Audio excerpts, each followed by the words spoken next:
Hello everyone, this is my English speaking practice and I'm working on lead code problems, and today I'm going to solve this problem, wiggle subsequence. A wiggle subsequence is a sequence where the differences between successive numbers strictly alternate between positive and negative.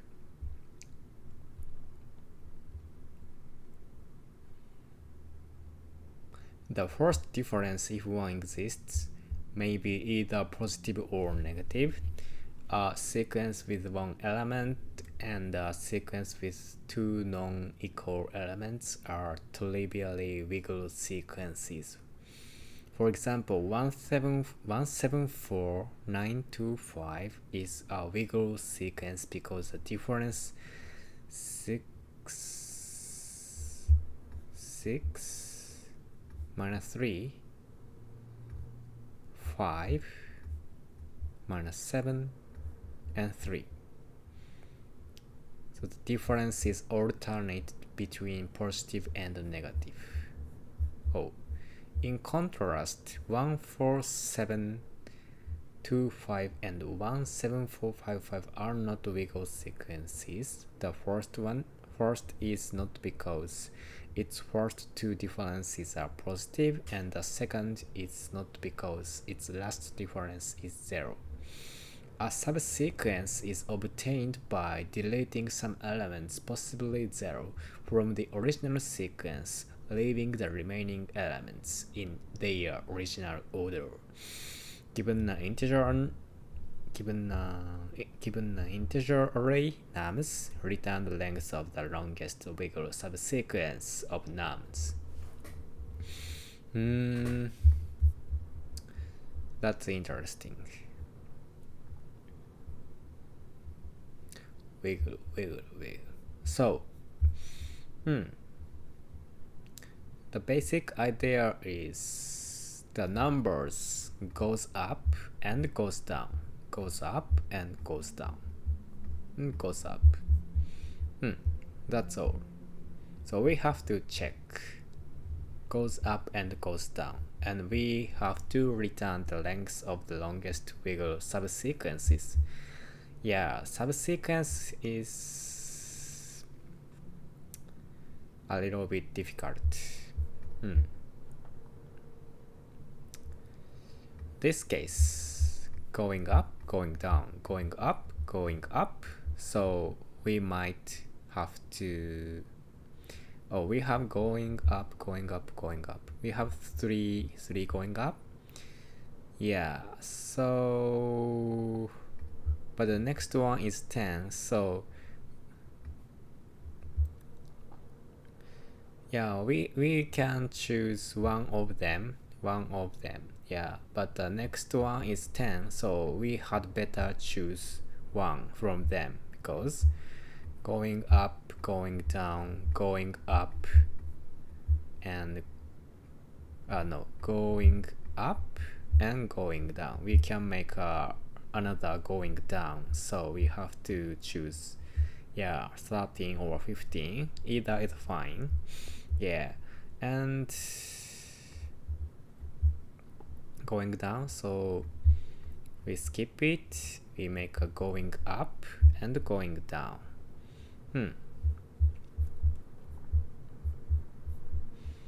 Okay, so let's work on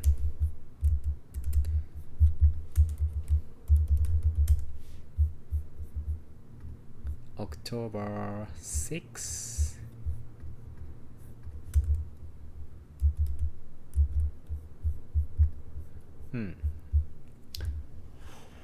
In this stream, my goal is to solve 3 problems.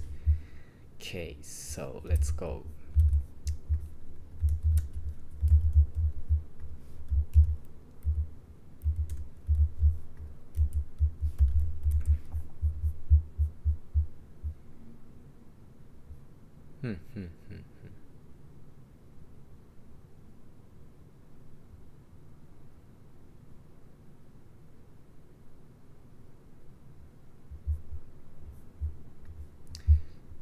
The length of numbers is 1000 at most, and the value of numbers is also 1000 at the most.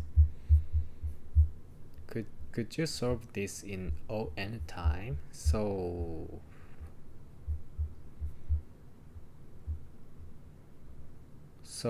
that means we can solve this problem O of n time complexity.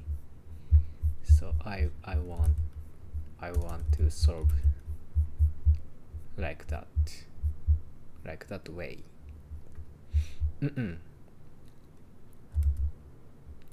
We go max length subsequences. Okay, so the first question to me is, do we have to generate all possible combinations? Yeah. For this problem, all possible combinations means all possible subsequences. Yeah, the subsequences is obtained by deleting some elements. So delete this or delete this or delete this, or yeah, something like that. So we have to do check all possible combinations. No, we don't. Of course, we can solve this problem when we generate all possible combinations, but the number of combinations are too large. So yeah, there must be a better solution than brute force solutions. Yep. So yeah. So what we have to do is to focus on the sub problem. Yeah, sub problem. So but the important thing is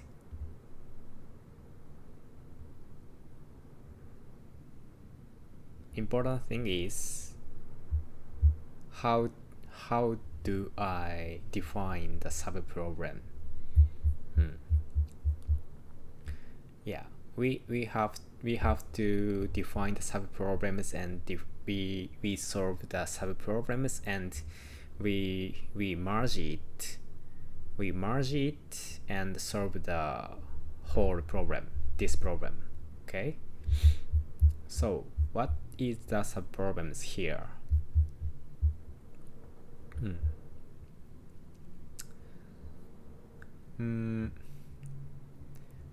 We have to return the length of the longest Wiggle subsequence of nums. So this is nums.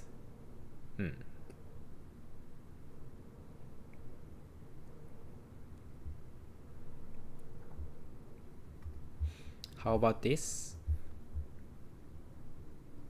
As a sub problem, we can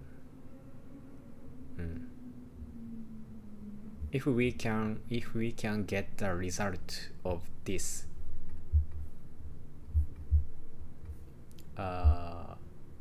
for this range, and in order to solve this problem, we have to we just check the last element of the subsequences, and it is greater than 8, we can append 8 to it. So the answer is the result of subproblems plus 1, because we can append the 8 to the subsequences. Okay. Yeah, but if it is 8 or less, yeah, if the last element of the subsequence is 8 or less, we cannot append the 8 to the subsequence, so we cannot increment the length. Okay, so the result is same as this one. So yeah, this way, um, if we have a result of the previous subsequences, we can think about the transition. We can increment the length of the target, and yeah, we think about we check if we can append the element to it. Okay, yeah, so we can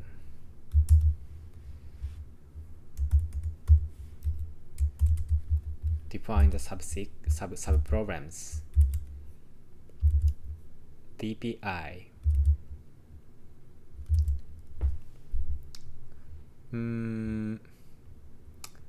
I is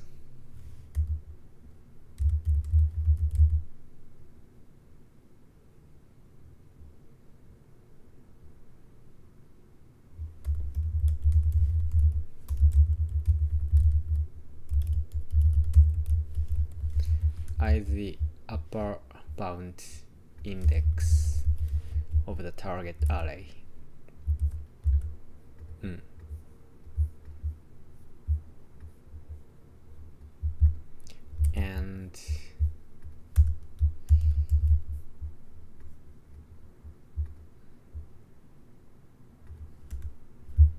And DPI means the length of the longest wiggle subsequence of the target array, and I is the upper bound index of the target array. But this is not enough, because yeah, in order to check if we can append a new element to the subsequences, we need to know the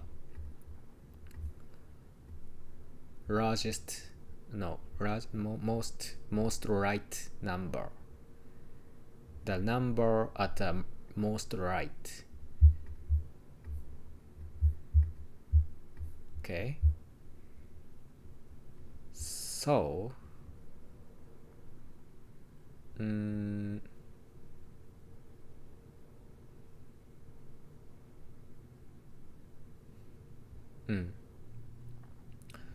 maybe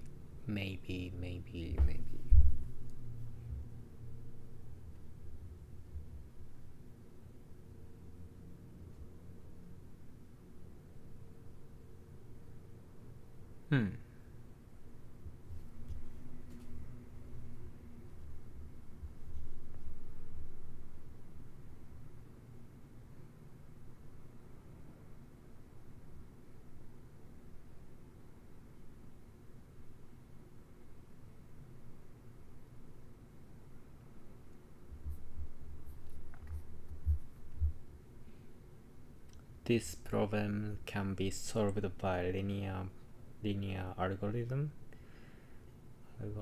So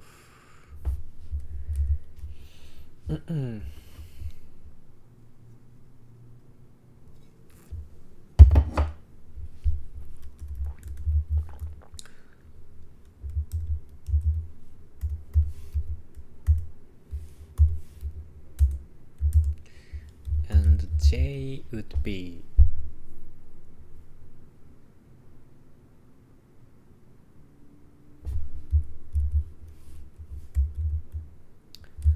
J is the number at the most right side.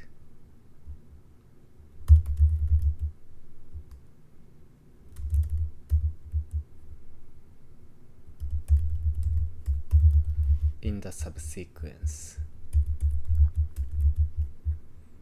Okay.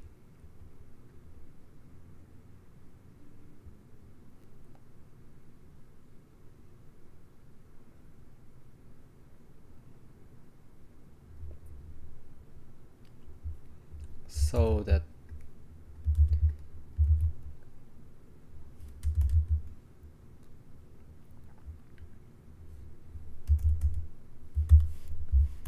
dpi minus 1 and for example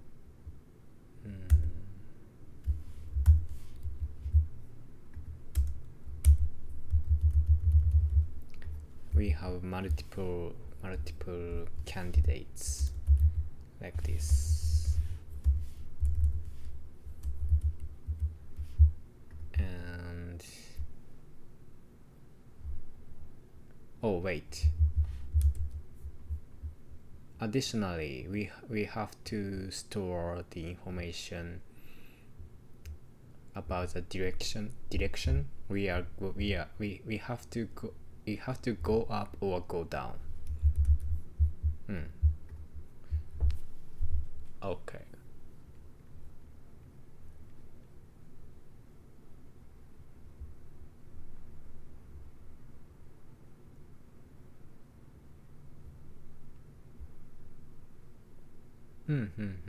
And we don't need to have the middle values because it's because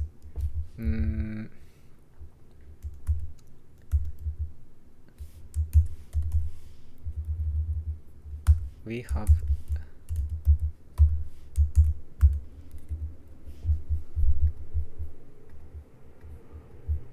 up means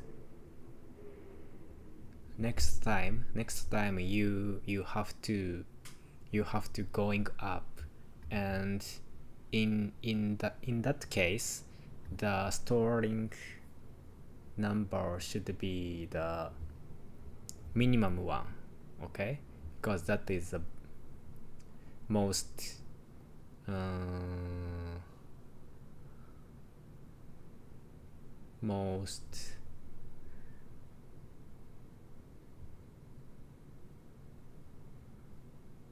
that is a more that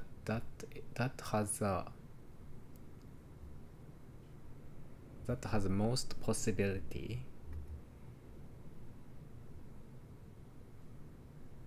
potentially.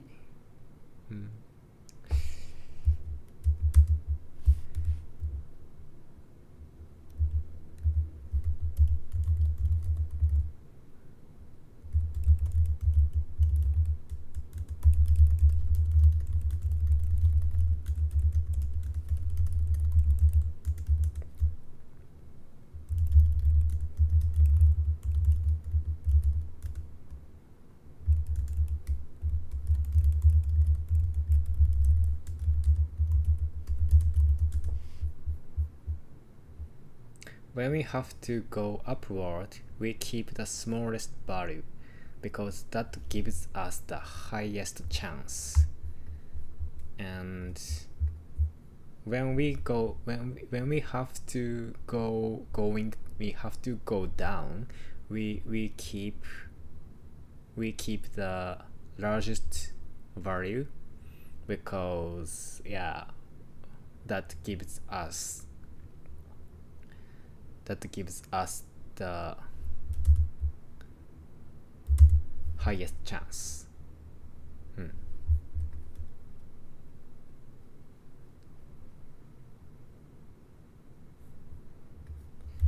So we prepare two arrays, two 2D array, and the I is the upper bound index of the target array. So when we update the DPI, we can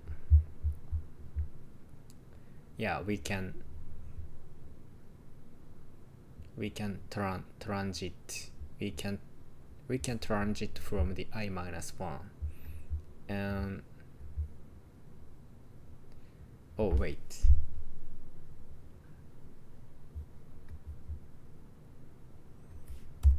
don't need to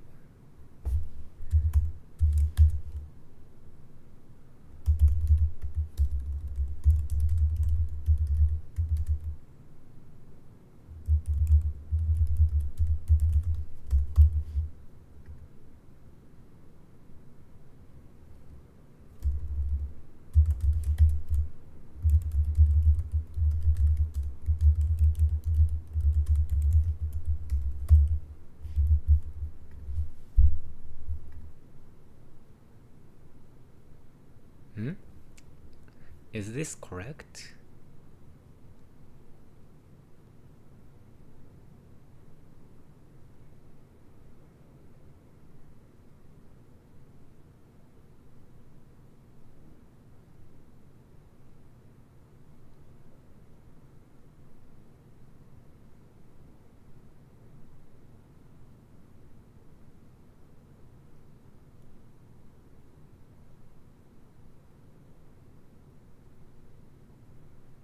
No, no, no, it's not correct. Because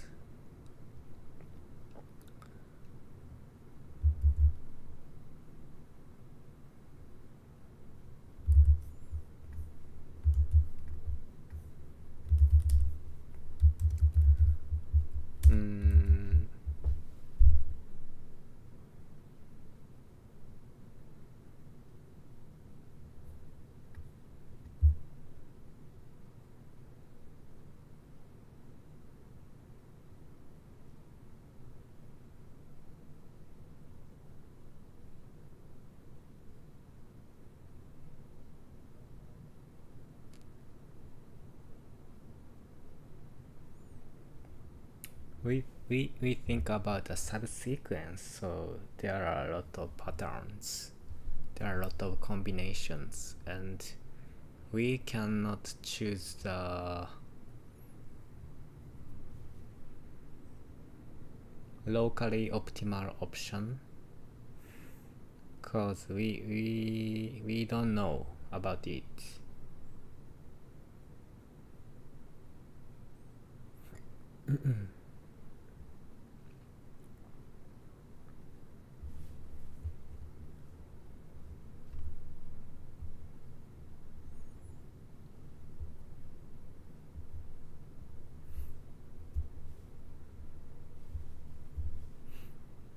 For subsequence, so we have two options for at the index I. We use it or not use it.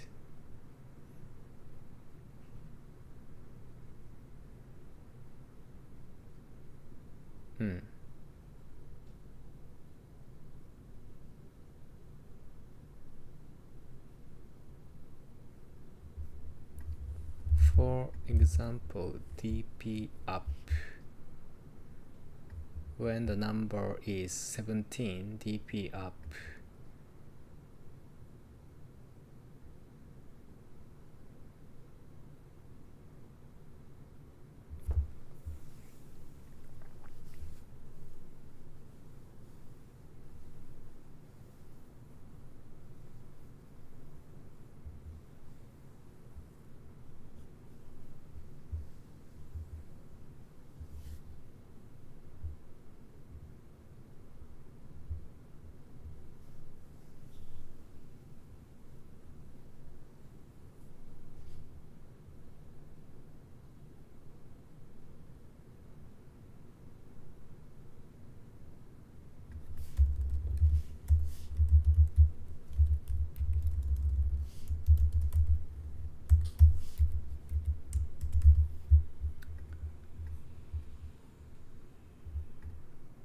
dp up 0.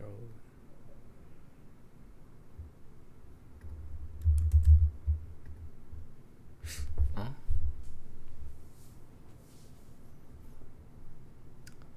I'm confused.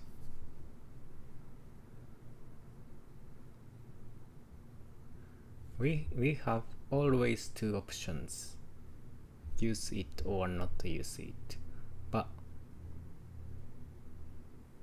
in order to use, there are some conditions, because when you want to 17,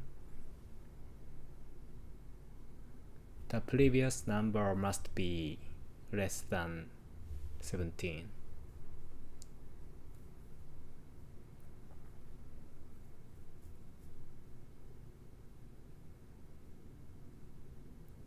When we are going up, and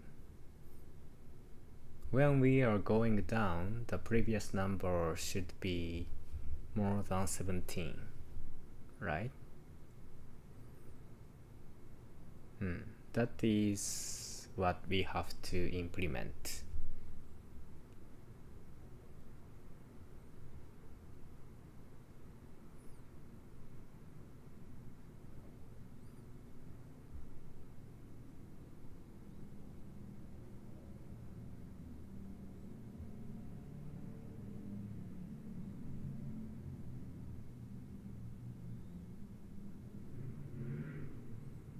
Okay, so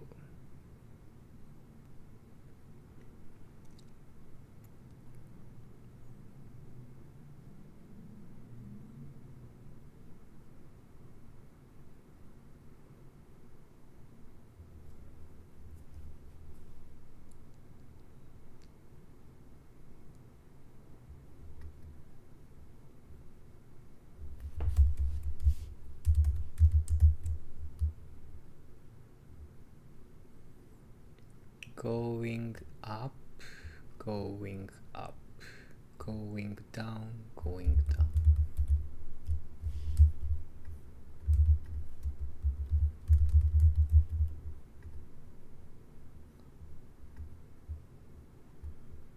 Going up minimum number. Okay, max length and smallest value, and max length and the largest value.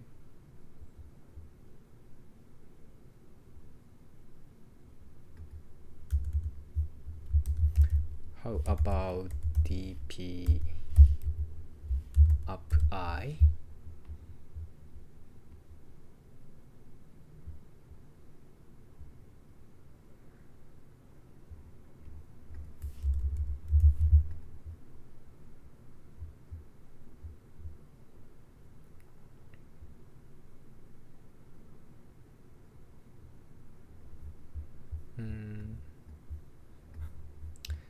This one requires the smaller number than 1. It's 17, so we cannot transit from this.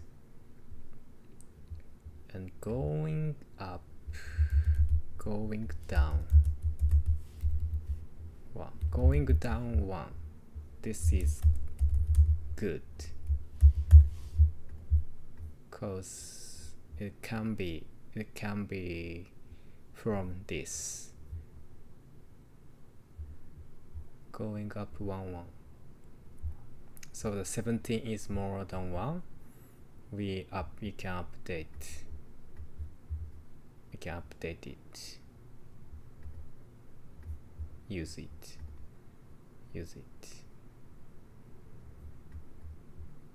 How about this? Going up, going up, going up.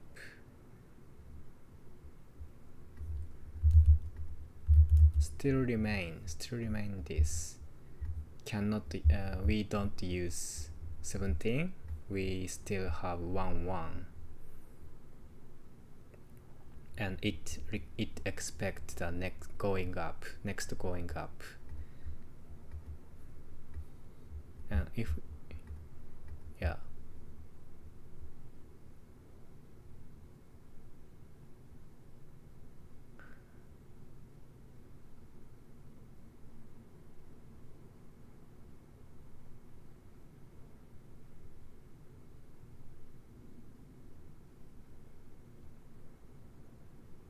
when you use 17,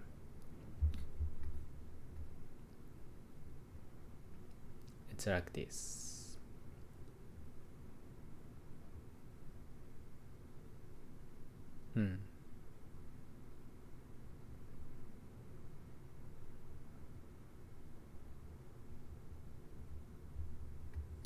And this case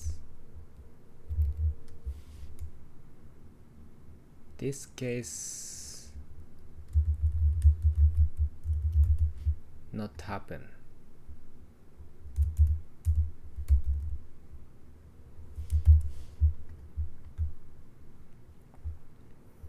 this case doesn't happen because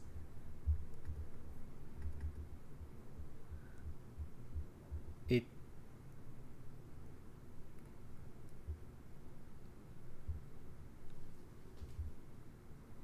going up, going up, going up, going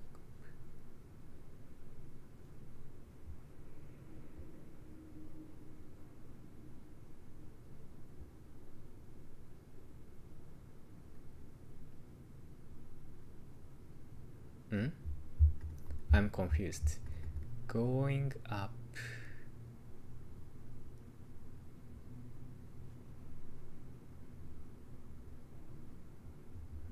Okay. This.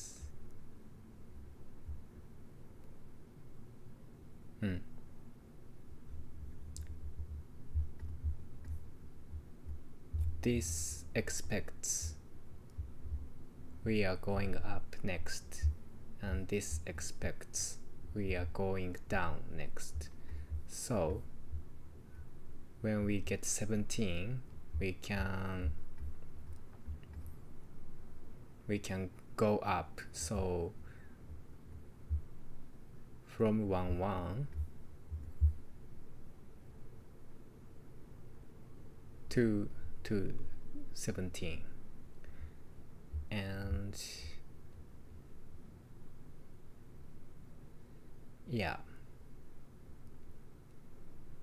when we expect we are going up next, the smallest value is the best. So yeah, if it's less than the 1, we can append it so that this length be increment.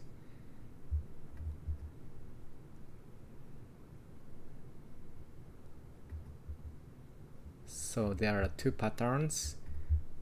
We can append the new element, or value doesn't change.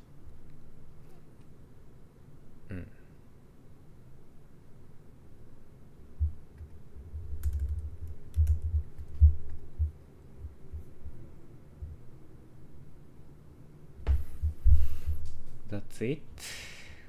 I think that's it.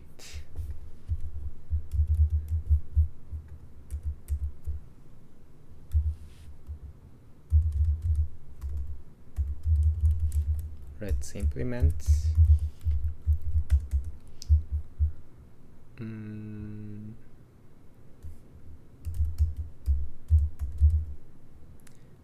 Zero times n.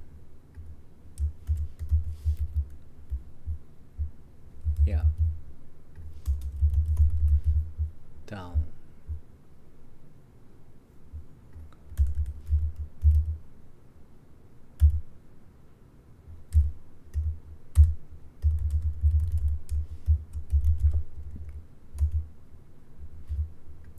One, two, n,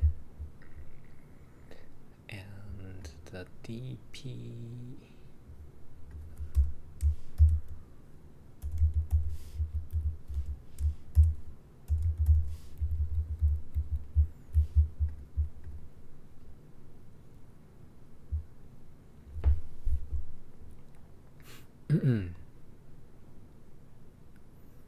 max length and value.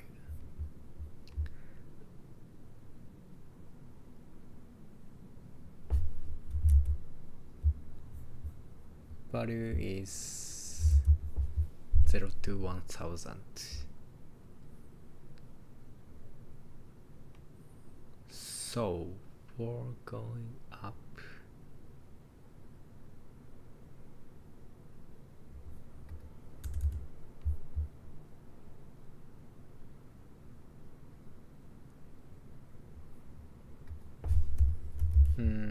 I'm not sure, but we initialize with -1, and the dp up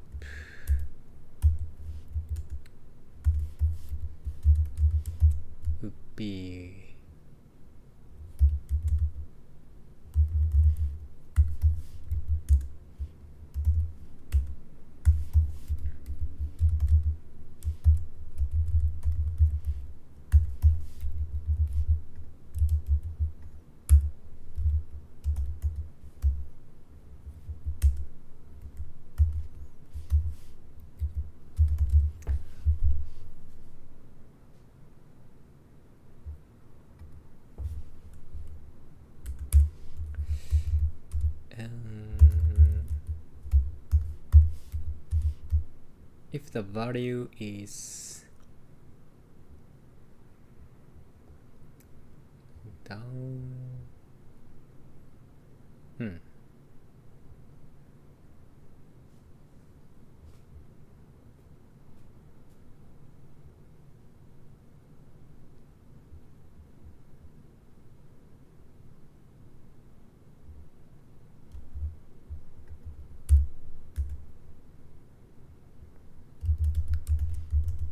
for going up,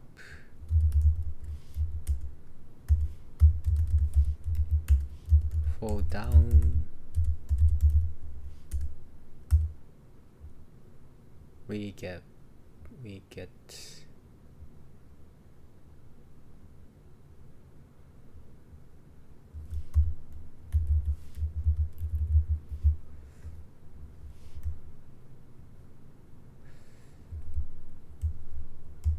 length.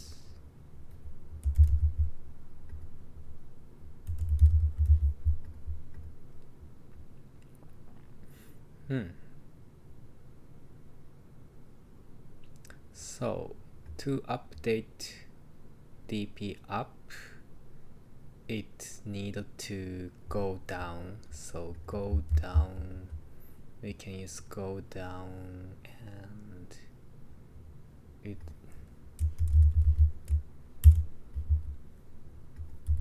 if the number I is less than 4 down, we can append it as a subsequence. So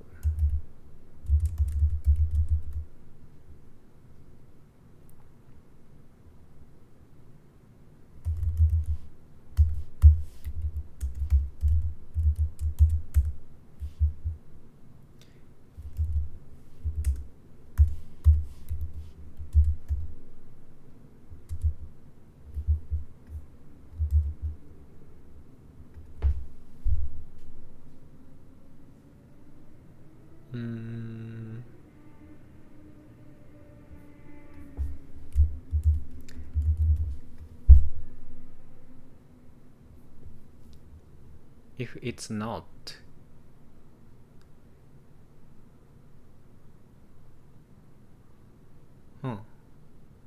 if it's not, we cannot change the direction, so the dp up still remains the previous value. And for up, the number should be more than for up, and we can update the dp down.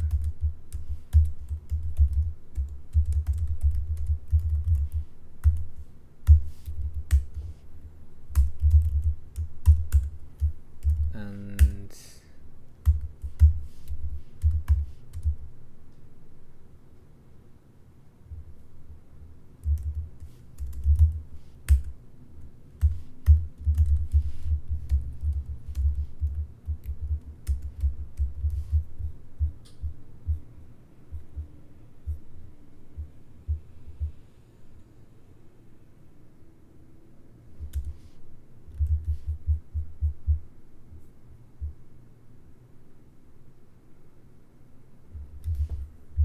yes,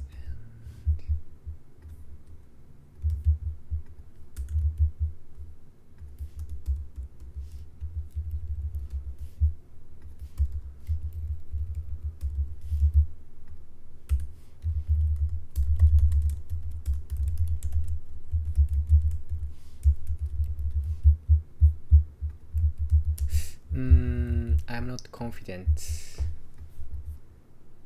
with this. Oh, great. Oh, really?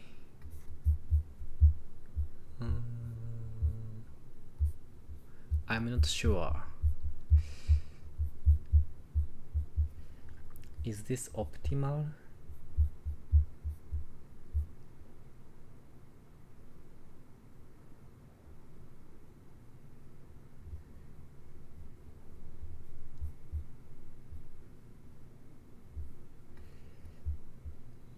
Yes, yes, yes. We will use a number as much as possible.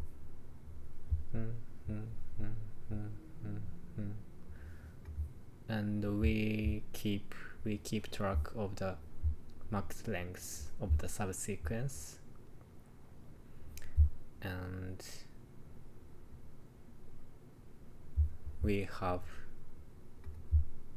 direction and the value at the most right, because we have to compare it with the current number.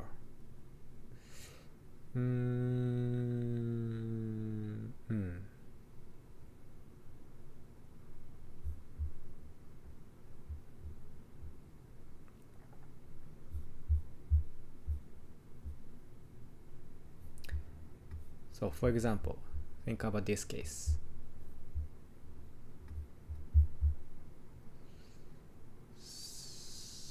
$175, so current length is 3, and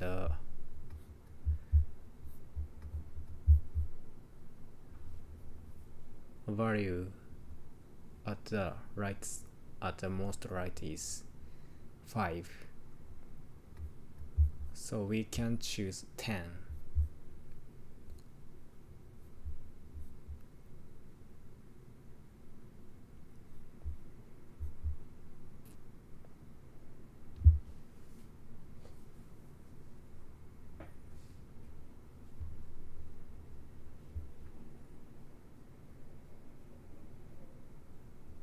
Oh wait, I choose 10, 13, 10.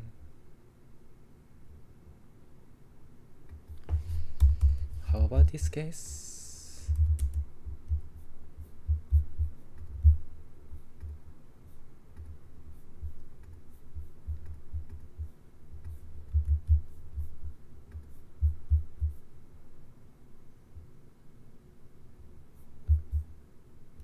Oh, really?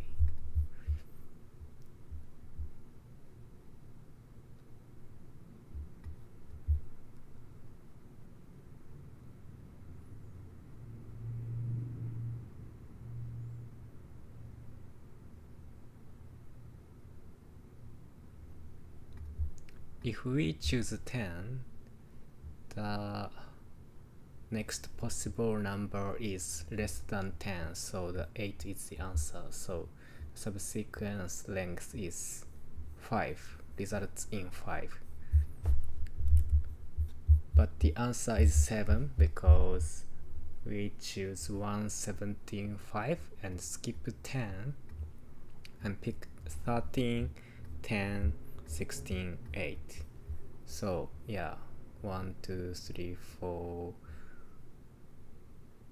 5, 6, 7. Yeah, the answer is 7.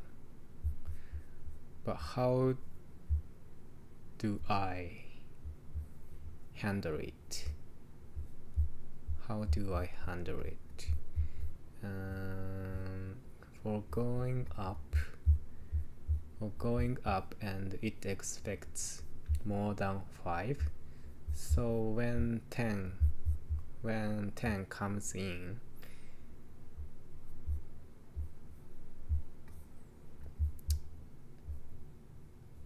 dp down must be updated.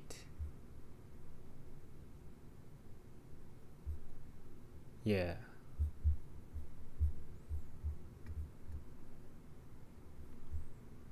And when we meet 13,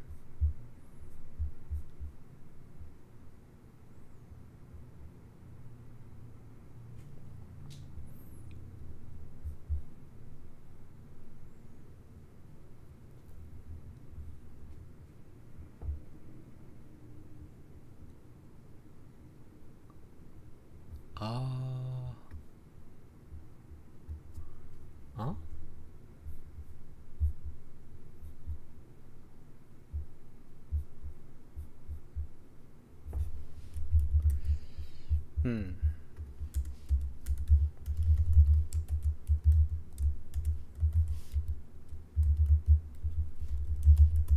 I cannot imagine.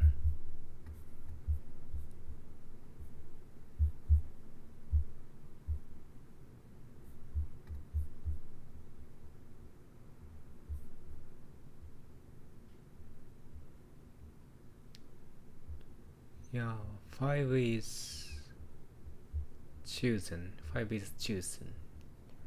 Here, 10 is chosen.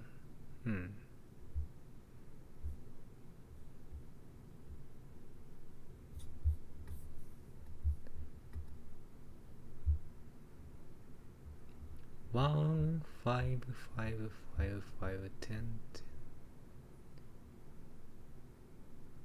8.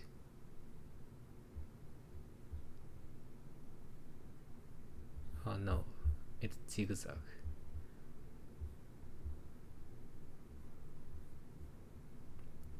5, 8, 16, 10, 15, 5,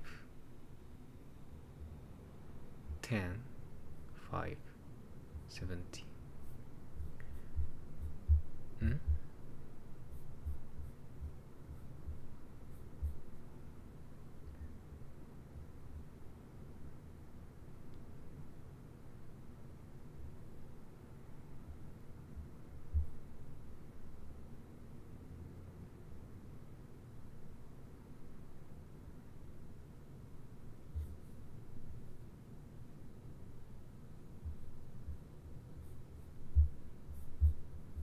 Oh, not to use 17.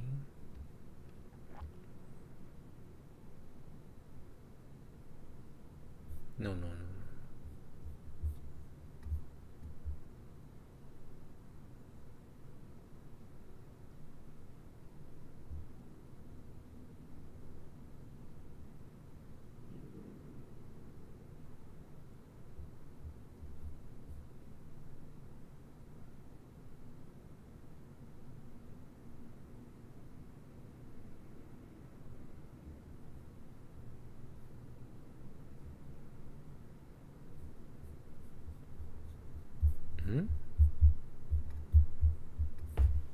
Anyway, let me submit it. Oh, this is correct.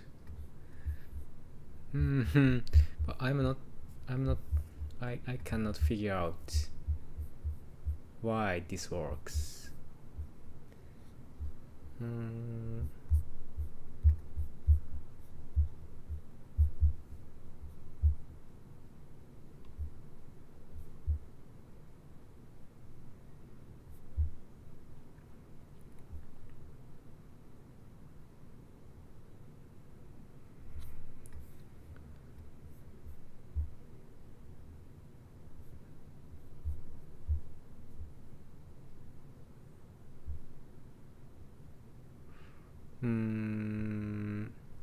Updating one by one, and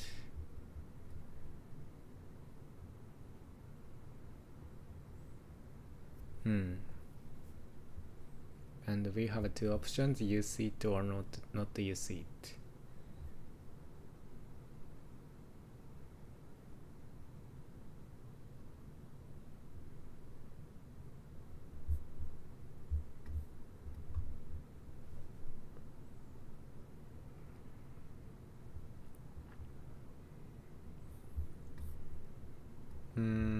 This part makes sense. This part makes sense, and this part makes sense.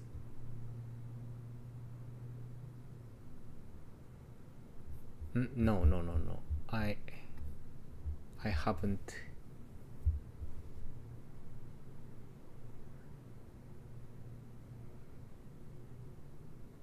I haven't get it, cause I'm thinking about. We had better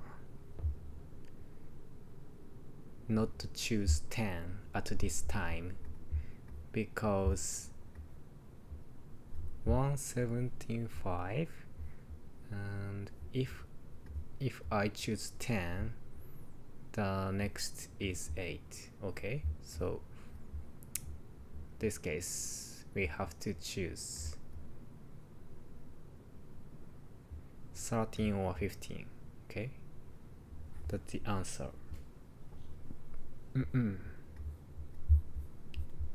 In my implementation, we always choose it if the condition is met.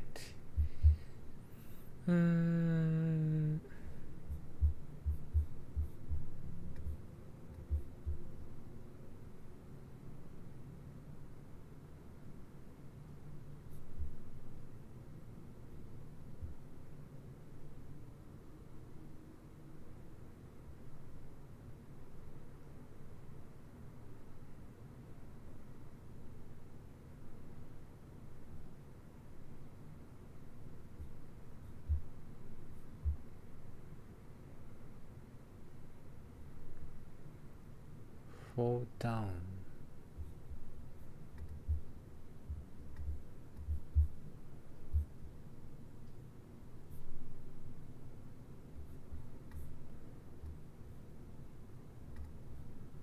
Fall down is like this. Fall down is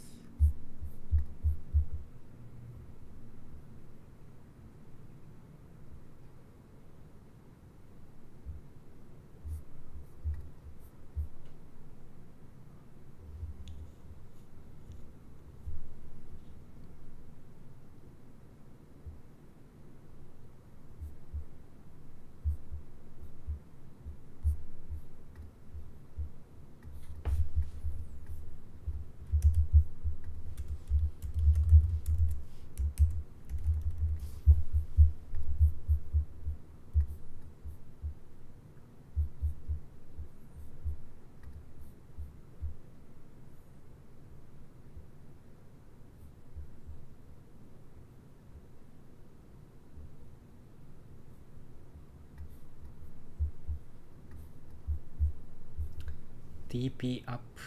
DP up expects we go up next. So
at this point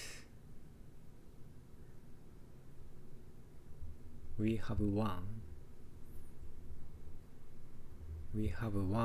and expecting going up, and we have 17 and expecting going down.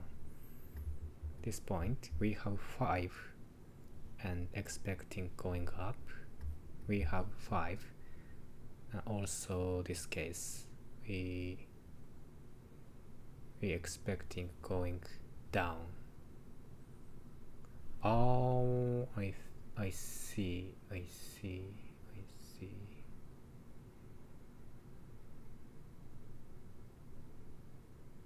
So, I see.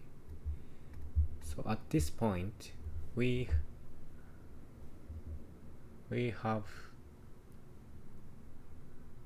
we have both direction. Both we have two options. We have two options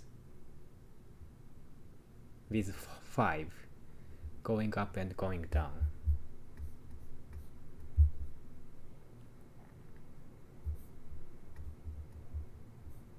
And so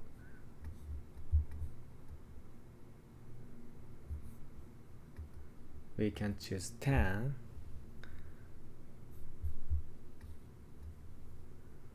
here, and when we expect going down with 5, we cannot update with this, so we still have 5.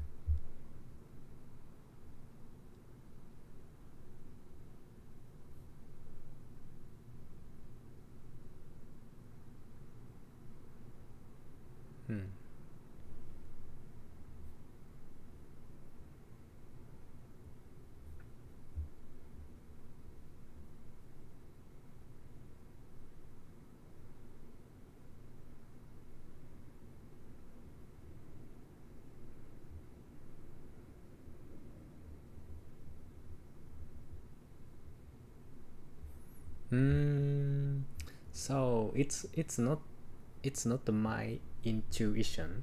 In my simulation, we pick 1, 17, 5, and skip 10 and choose 13.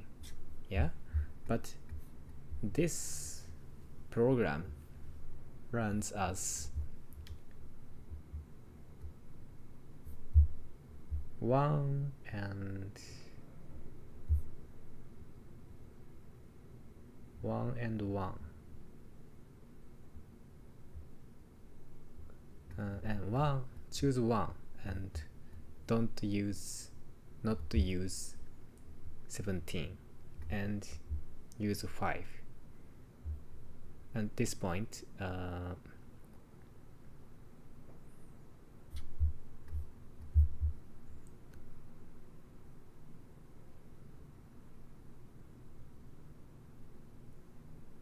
oh wait,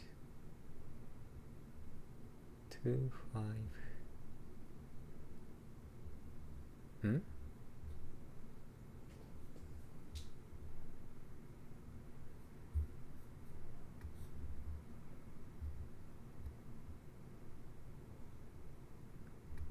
No. It's same. 1, use 1, 17, and 5.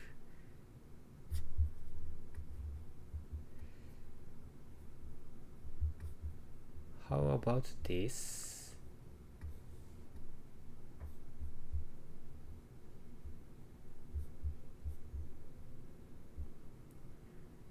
We have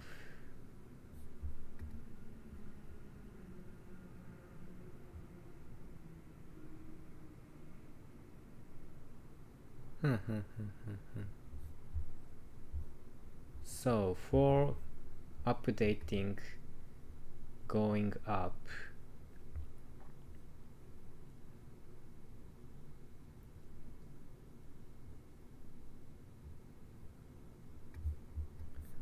ten is larger than 5, so we cannot update for going up. So 3, 5 still remains, and for updating for going down, the 10 is greater than 5, so we can update like this.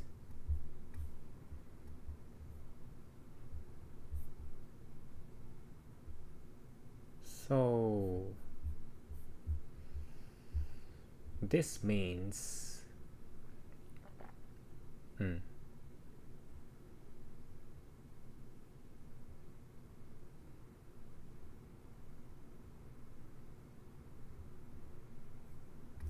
this means we don't use 10.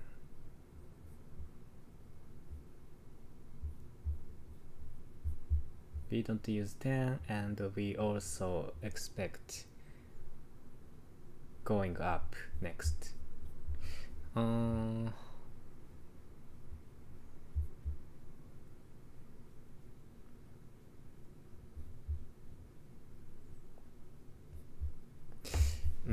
But it's okay. Anyway, I can solve this problem, but I feel like I don't understand it completely.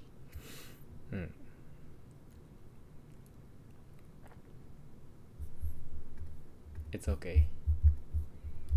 Go next.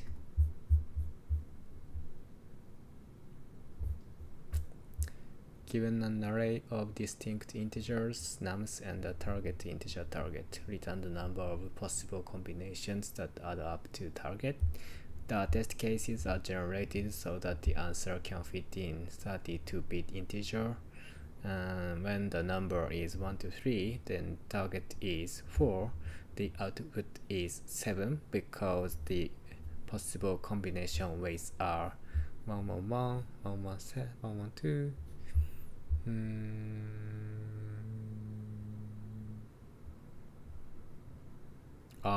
I see.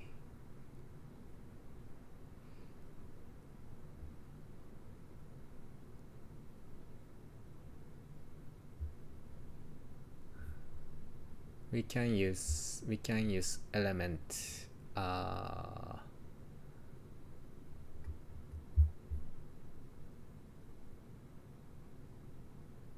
as much as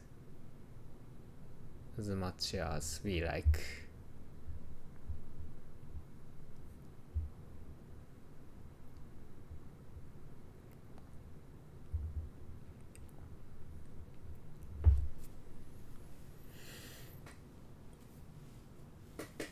And we have to return the number of possible combinations. Okay.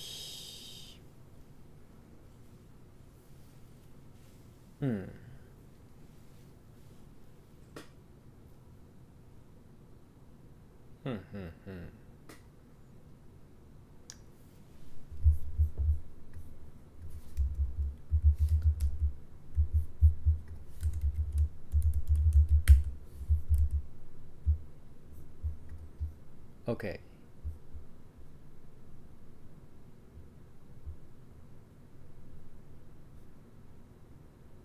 Okay, so we can use same element as much as we like, and we can generate combination, and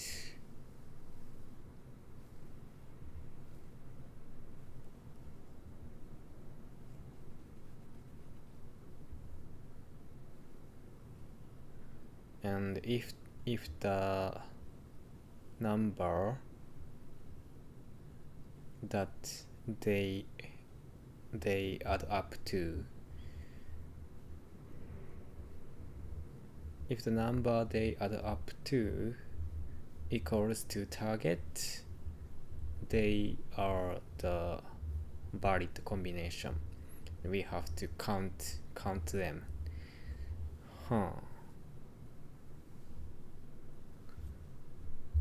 And different sequences are counted as different combinations, like this. 112 and 121. Oh.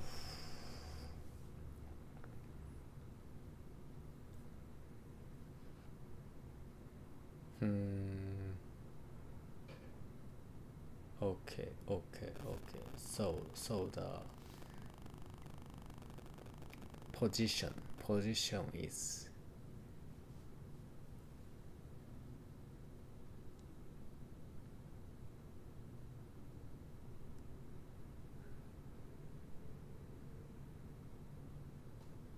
position is also the key thing. 1, 2, 3.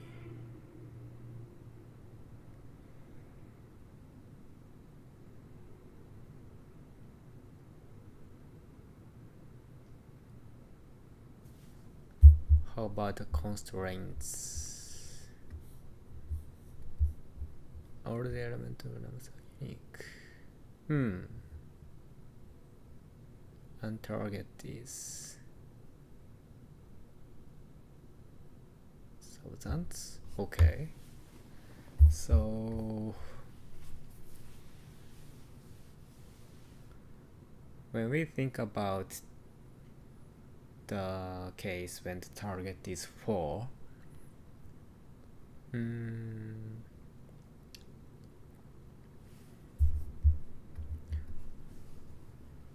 first of all, we pick 1. So when we use 1, the target would be 3, because we decided to use 1, so the remaining is 3. So that would be the sub-problem, right? So we don't have to generate all possible combinations. We can solve sub-problems, and this is like a top-down problems because the target is target exists. There is a target, and we can reduce 1 by 1, and that must be sub-problems.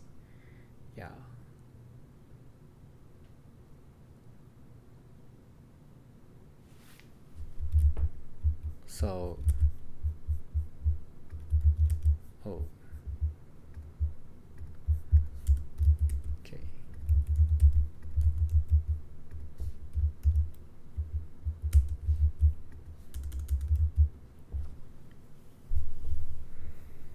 So this is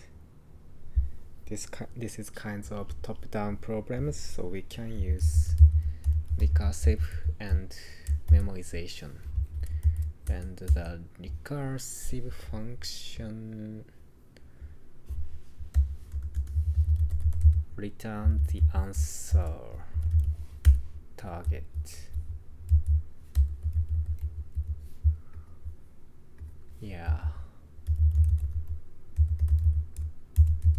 It takes remaining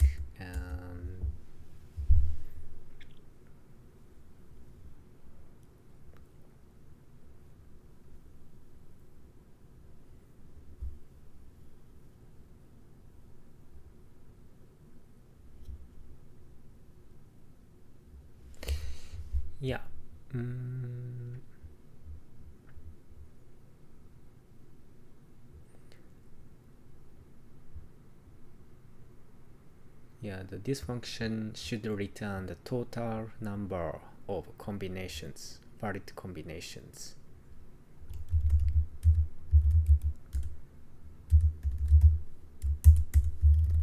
If remaining is 0, we cannot achieve it because the number is 1 at least. So the 0 is we cannot achieve it. And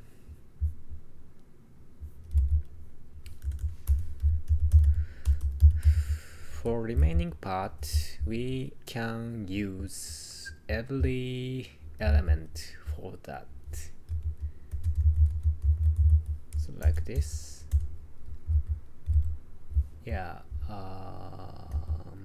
If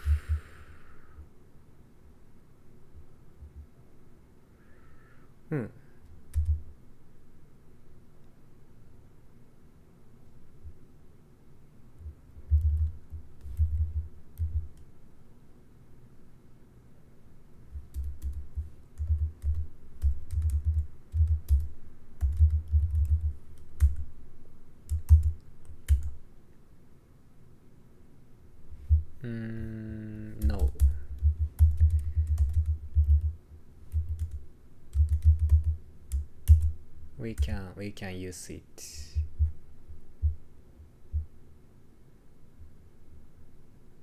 If this condition meets, we can use it. So the total count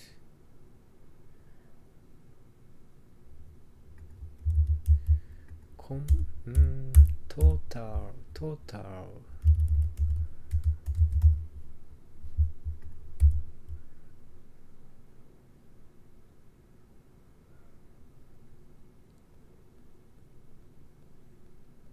yeah.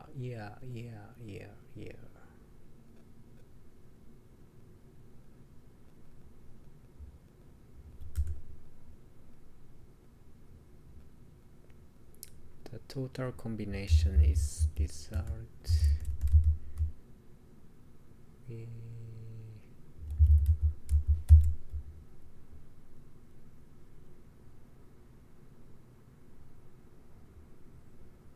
Remaining 0 is 0.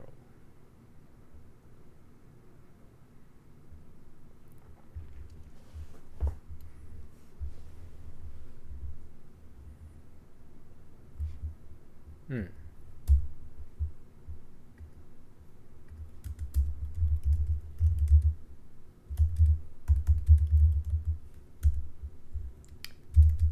this case, that is, yeah, there must be one pattern, and this case, yeah, we just solve the sub-problems remaining. Minus n.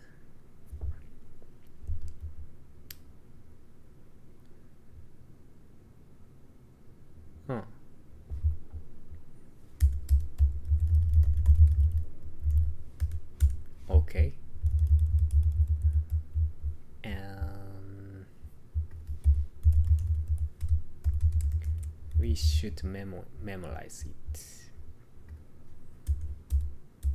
because sometimes we calculate for duplicate remaining.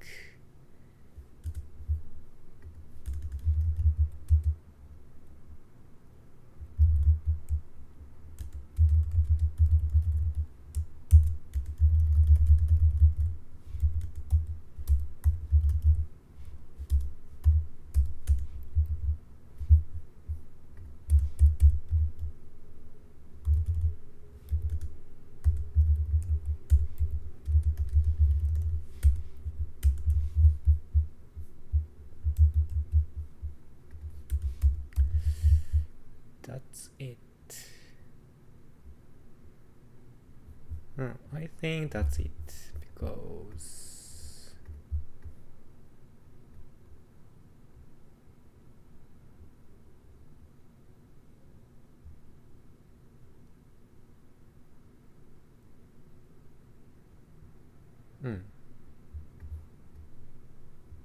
two, one, yeah, that might be.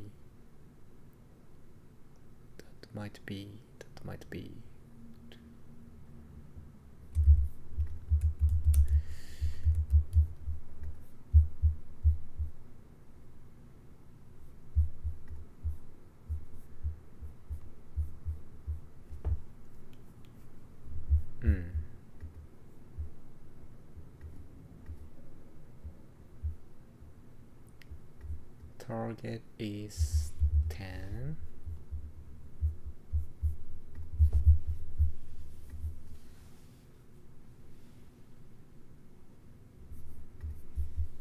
Great.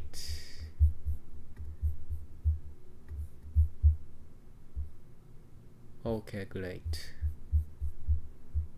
Nicely done.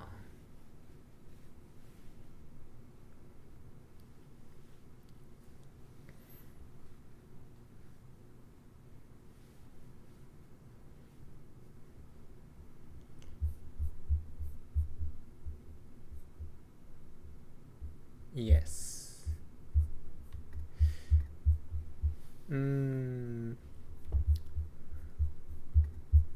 Let me explain it.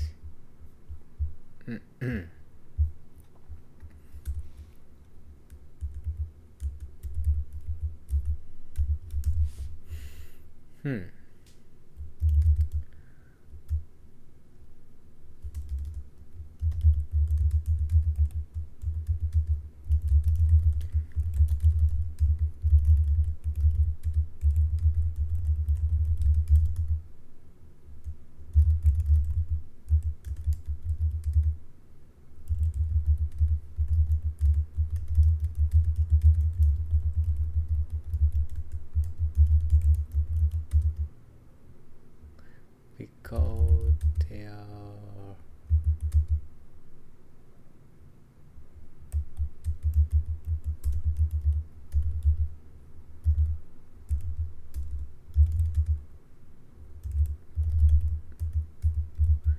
there is a substructural pattern.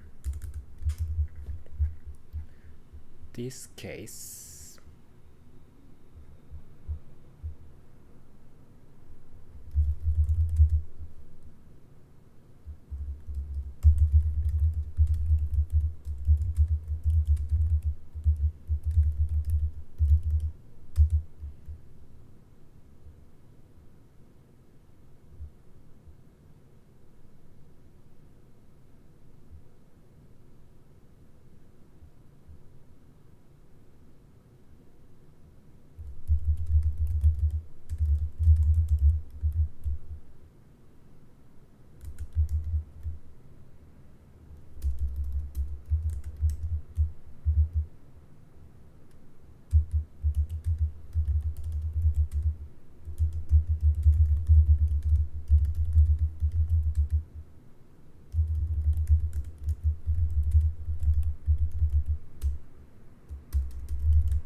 we can subtract the value from the target, which means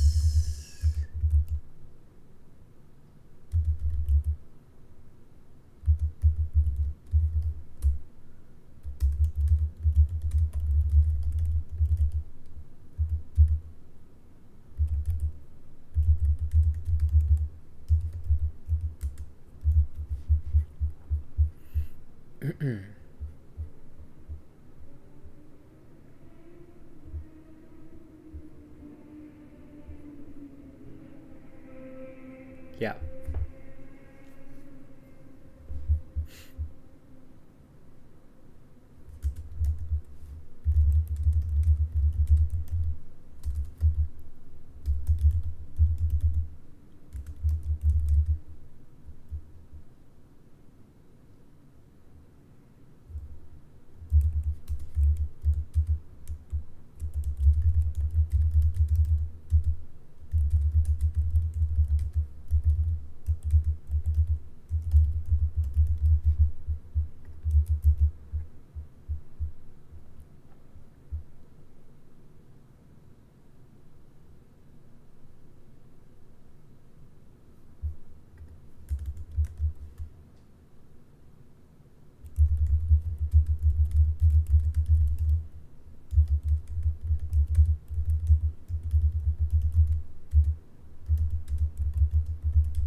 We can reduce the subproblem to another subproblem if we take one step.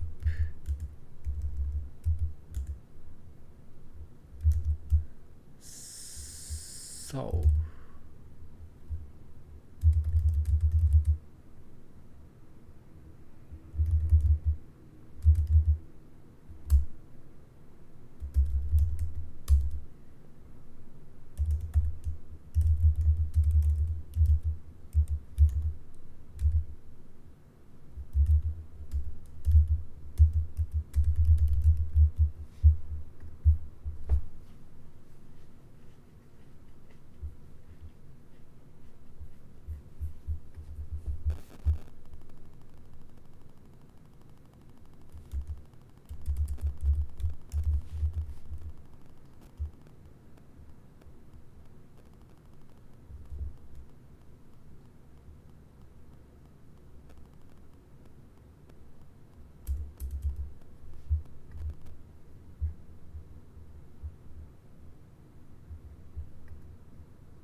Okay. I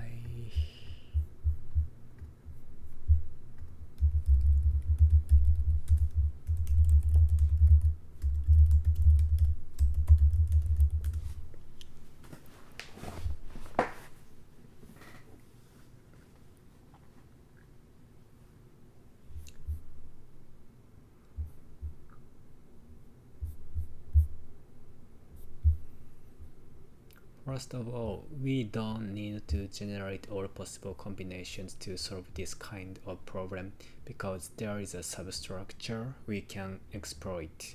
In this case, we are given a target value we want to make. If we choose one number from the list, we can subtract that number from the target, which means we get a new target minus number. This becomes a subproblem. So what we have to do is to solve this problem recursively, since each subproblem can be reduced to another subproblem by taking one step. The top-down approach works well here. When we use a top-down approach, we often need memorization because the same subproblems are recomputed multiple times. If we have already computed the result for this remaining target, we can reuse it.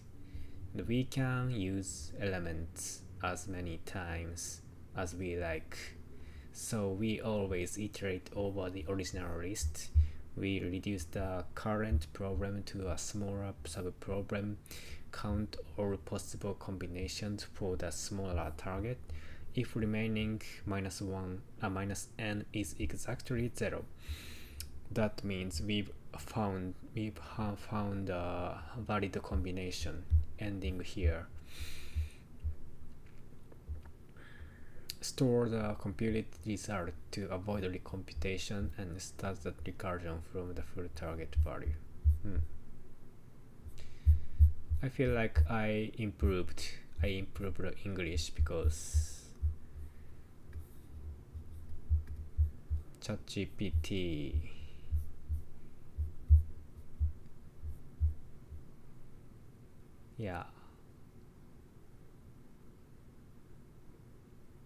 ChatGPT have a good comment.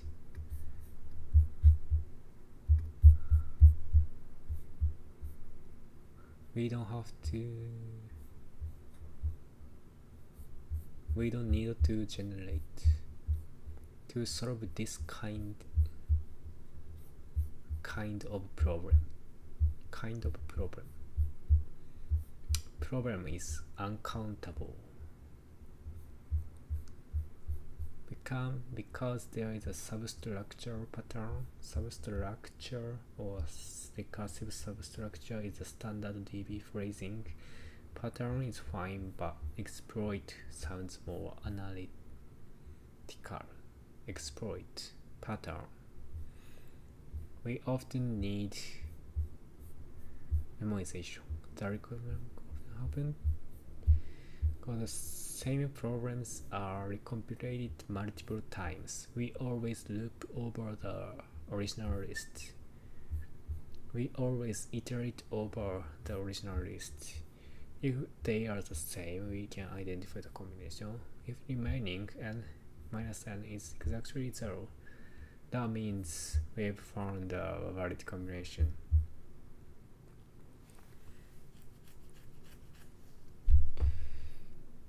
We don't need to generate all combinations manually because the program has a clear source structure.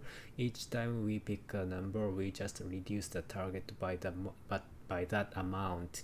That's our new sub-problem. So we can solve it recursively and use memoization to avoid recomputing the same targets. Basically, this is a top-down dynamic programming approach. Perfect. Go next. Today's last problem. Rotate function. Let's go. You are given an integer array nums of length n. Assume array k to be an array obtained by rotating nums by k positions clockwise. We define the rotate function f on nums as follows.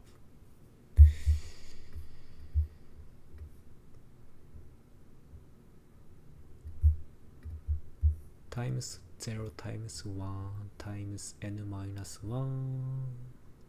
Return the maximum value of f0 f k is the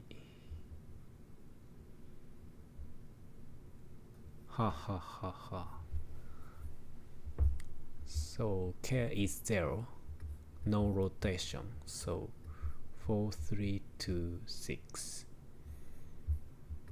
K is 1 rotation.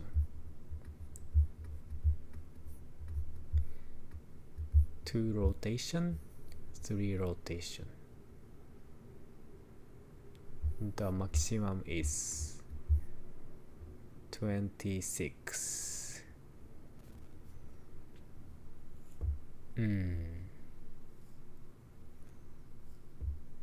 Okay.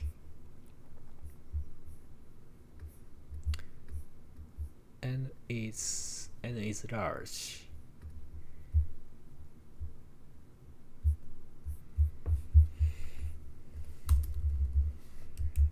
Okay, N is large.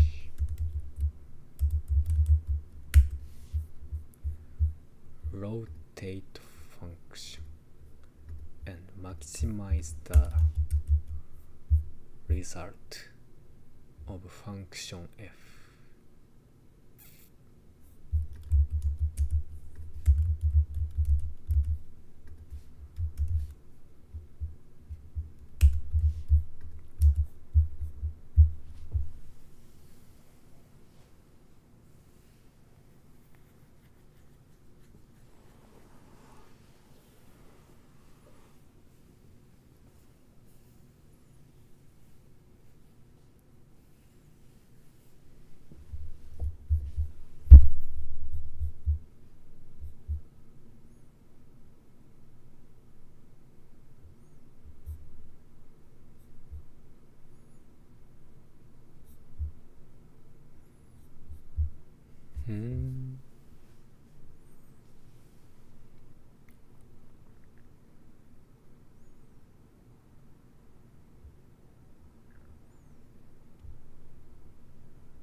Yeah. Okay. So the problem asks us to maximize the result of the function f, and and also we have to check all k possibilities Yeah, right? All k possibilities, right? Okay, so so the naive approach is we check all of the combinations. That means we try to calculate from k0 to kn minus 1. Yeah. But that time complexity would be power of n power of 2. That's not efficient, and n is large, so I don't want to. Yeah, that's a not efficient solution. So I feel like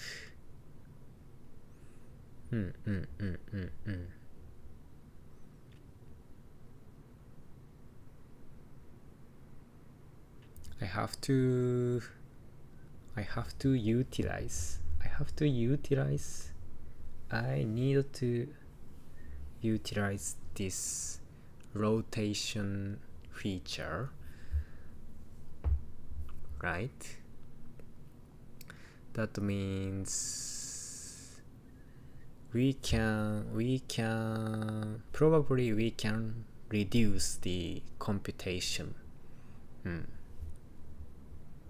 So we don't need to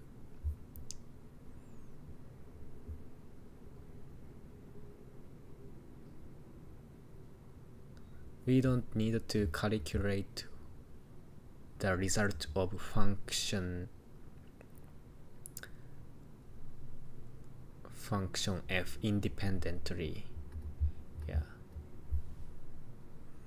If we calculate function f one by one, the time complexity would be n power of 2.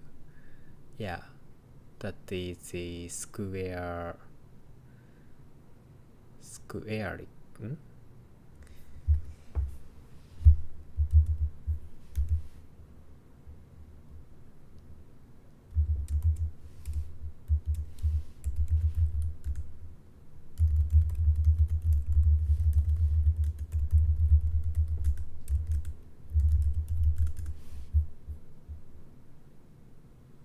Squared, quadratic, n squared, or quadratic algorithm, right? But okay, I have an idea. Let's focus on one element, for example 4, that is increasing by 4, right? Obviously by 4, because the definition of f is like this, and we rotate it one by one, so we can use like this.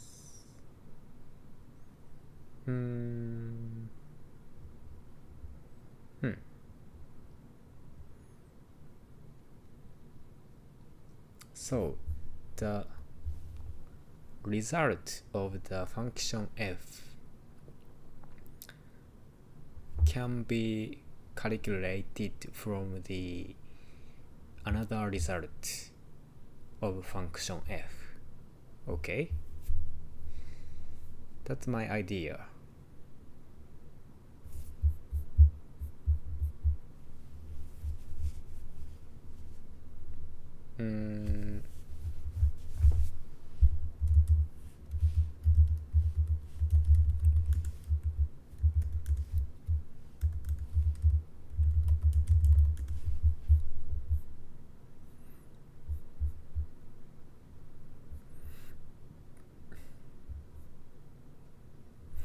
More like we can calculate all of the results at the same time.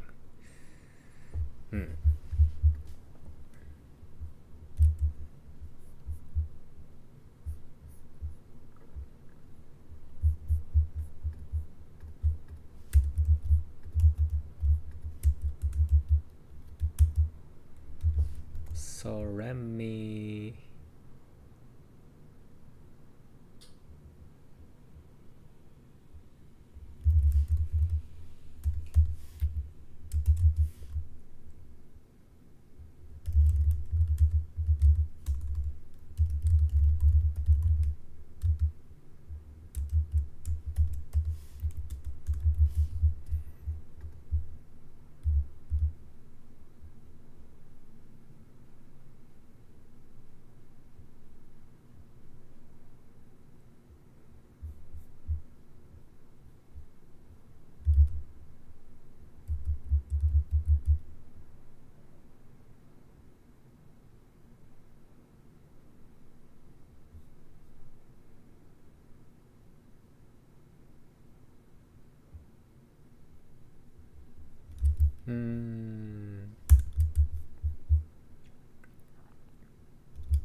let me try my idea. We declare the result.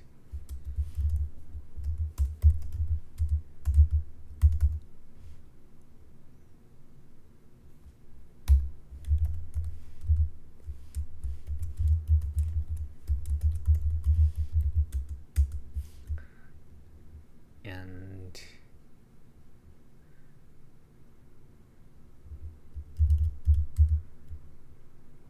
for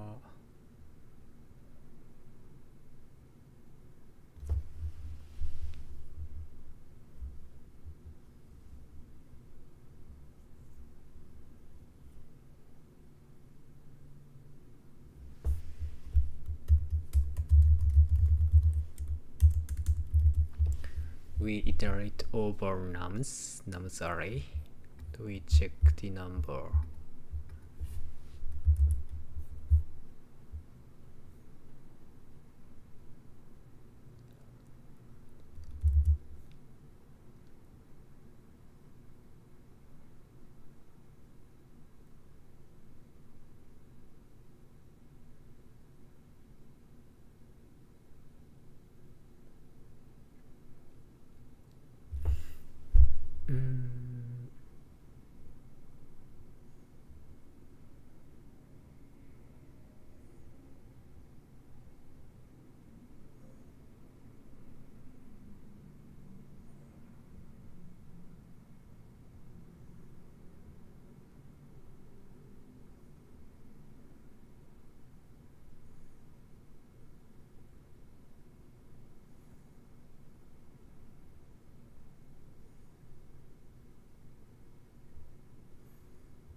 Right.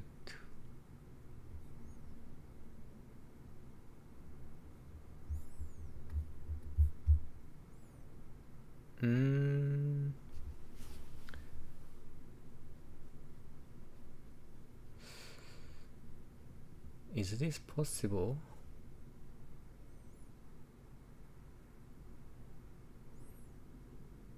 Or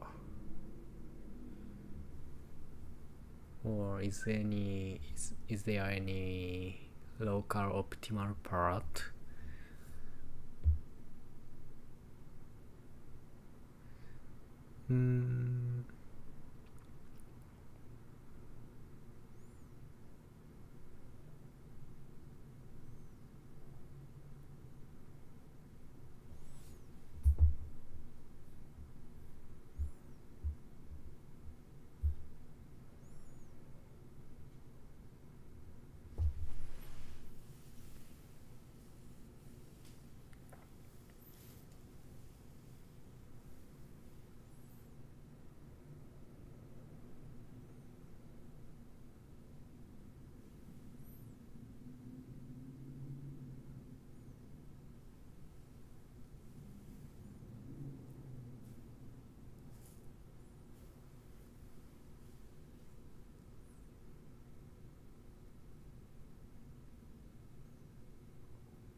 Hmm.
Let me try a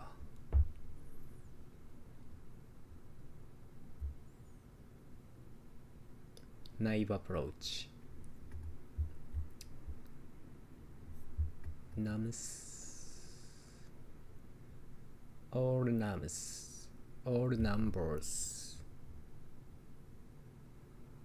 should be calculated, should be multiplied 0 to n minus 1.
But this is not good because quadratic algorithm, so not efficient, I think.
Let's compare F0 and F1.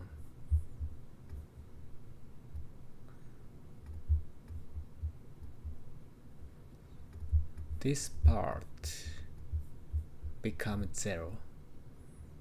Instead, other part would be twice,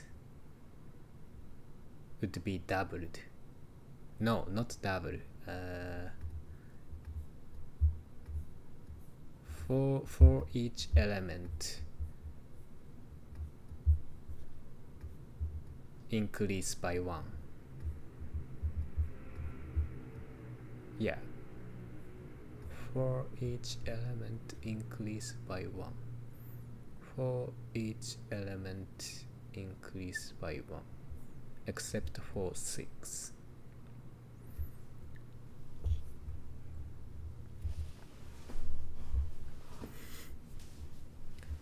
Return the maximum number of okay, so okay, I understand. We should calculate F0 first.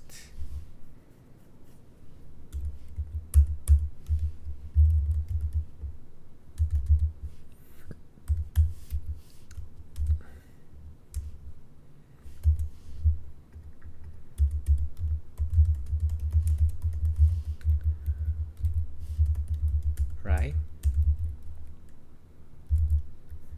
Yeah.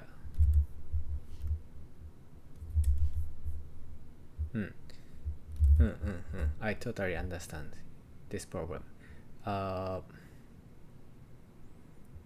F0 is a base case, and after that we can calculate the result n plus 1 from the result of n. Okay, the every element shift right. Okay, and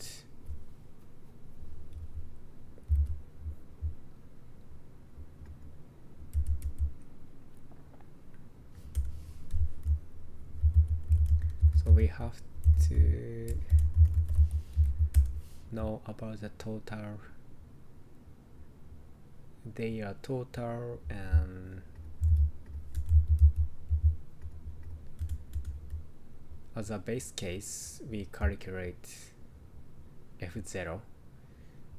F0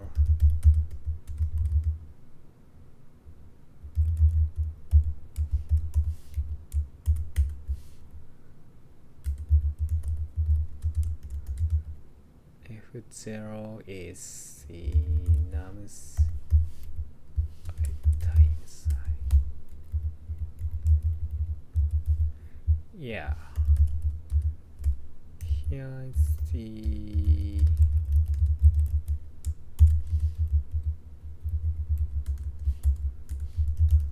and we want to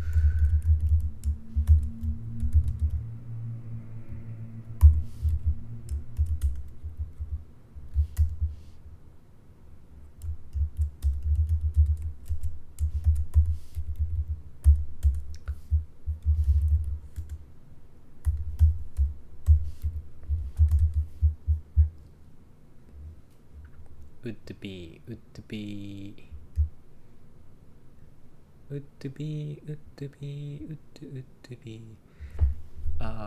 if okay, so we need to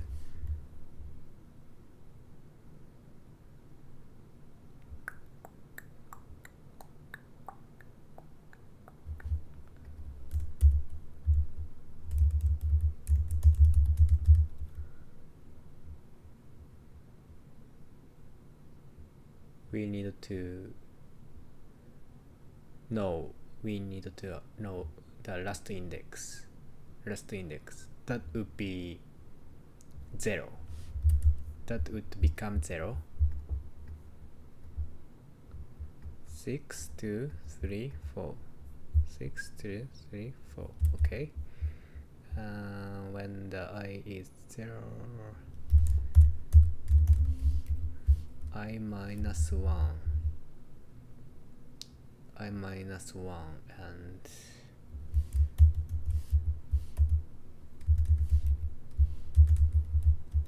this is the last index.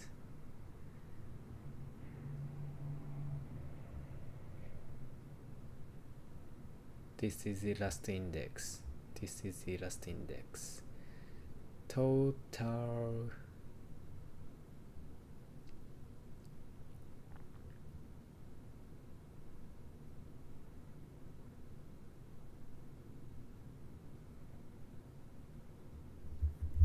total means the total value when we add the every element,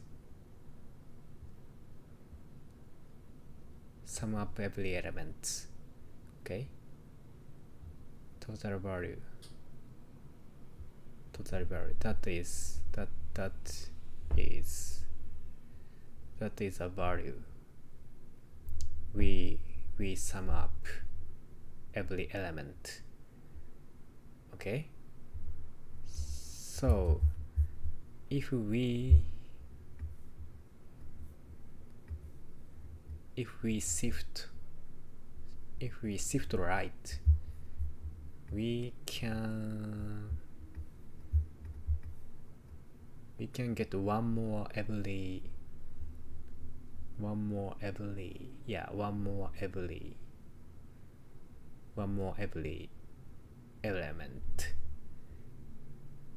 element. So plus 4 plus 3 plus 2 plus 6. Okay, but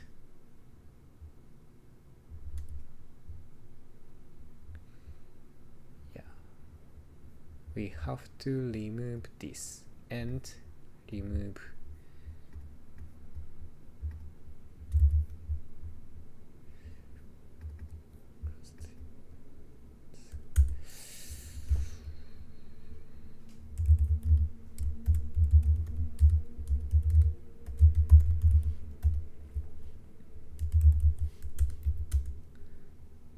this is the last value.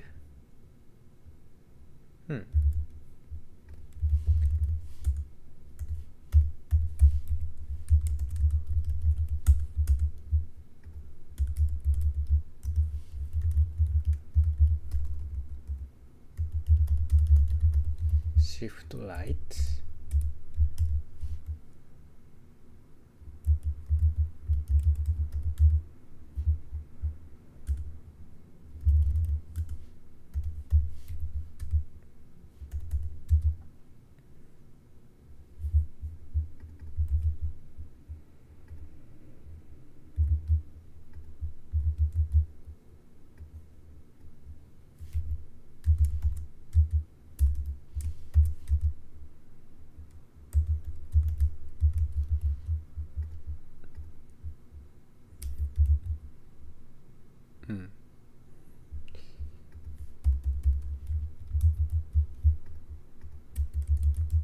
Yes.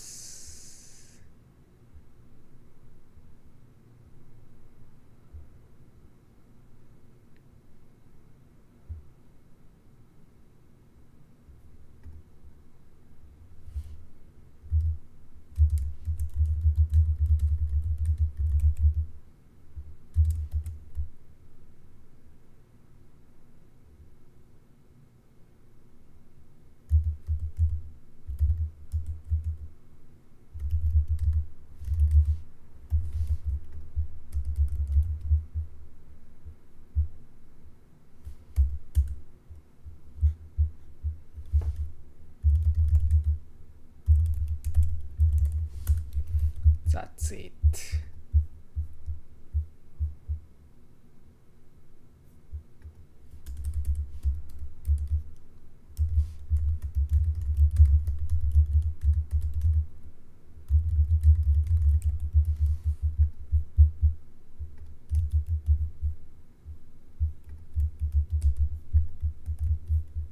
How about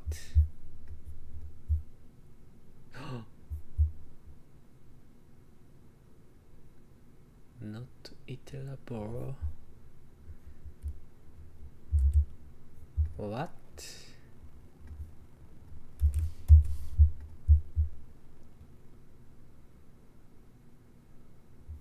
I see. Result.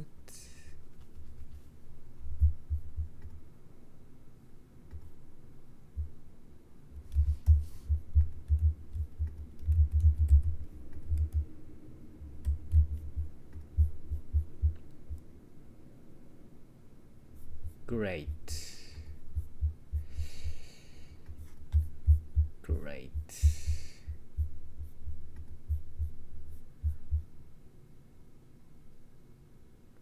Great. Okay.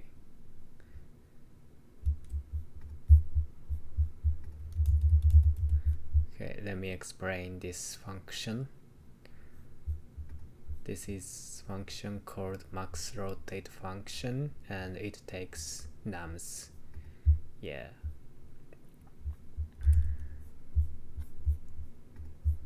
And the program asks us to return the maximum value of function f, the result of function f, and we try to we have to calculate function f for each k. K means position to rotate the original numbers.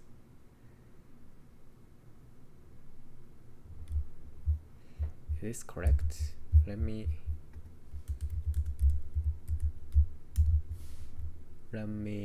restate the program.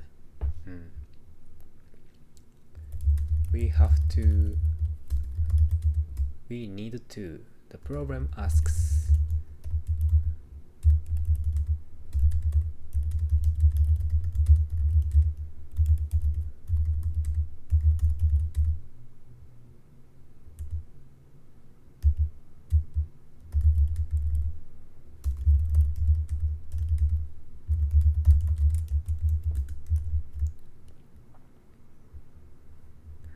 and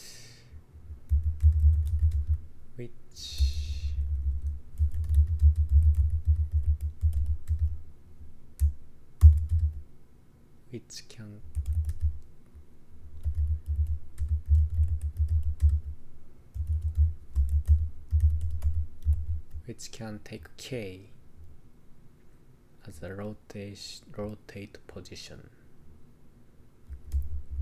Rotational.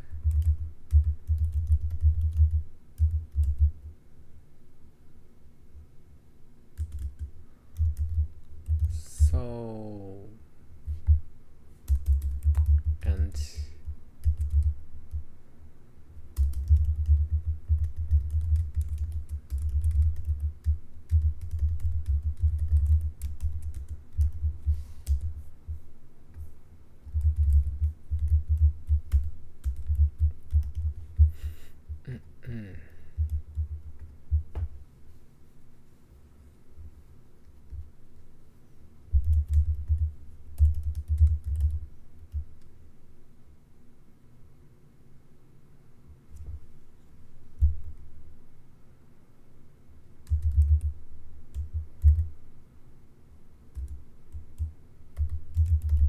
we need to calculate the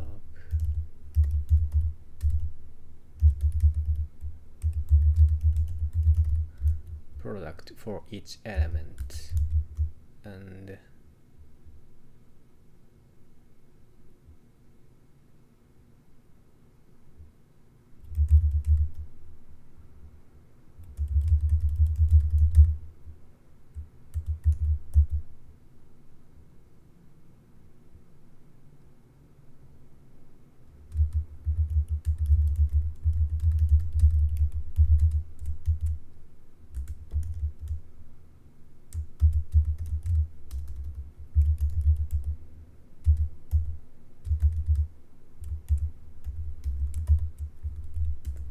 k range is 0 to n-1.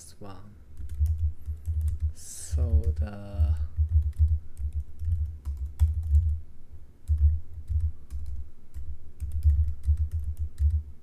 naive approach is O of n squared.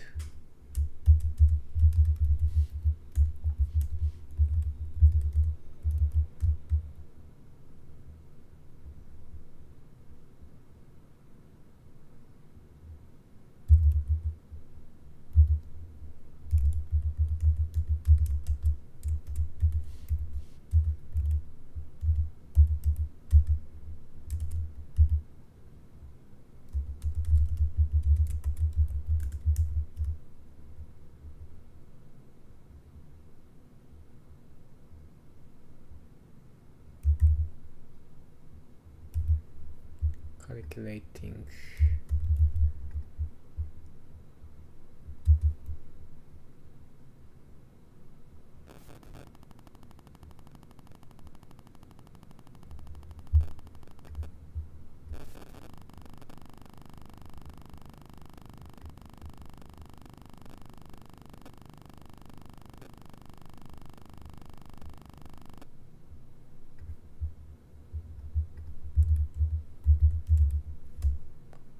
And the calculation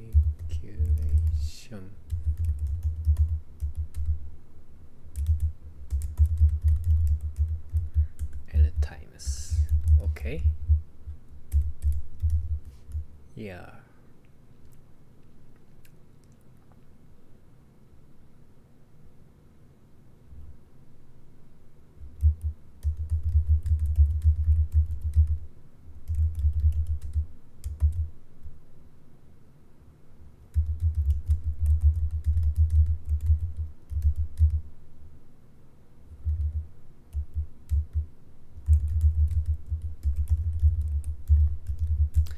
We have large and we want to avoid a naive approach. So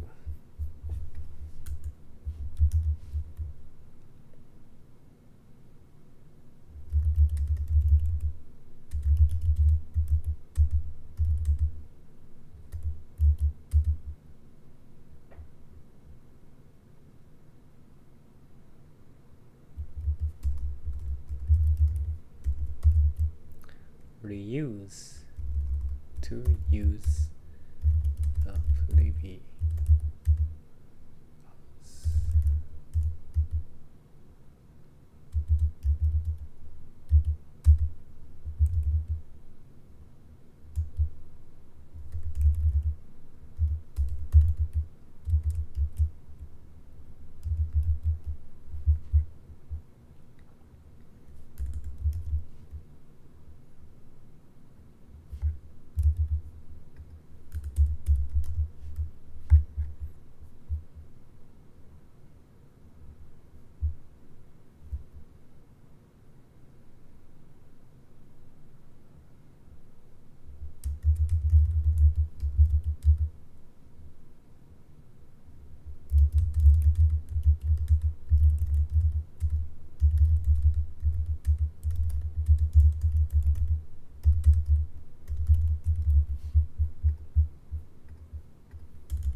The result I is the result of the function I.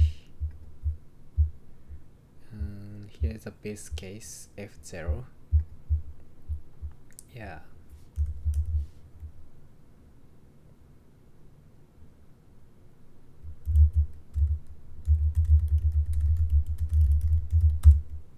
We can get the result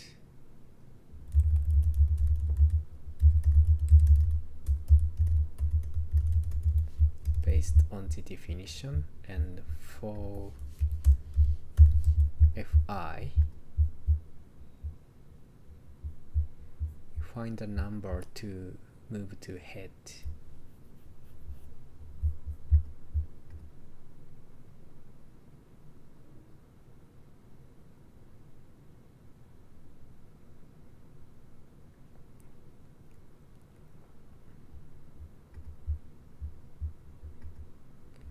Shift left. We have to explain about this total.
each element shifts to right. That means in function f,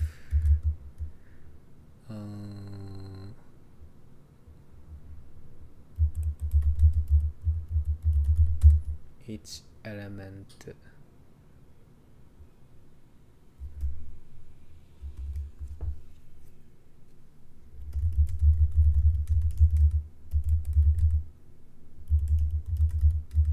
number of each element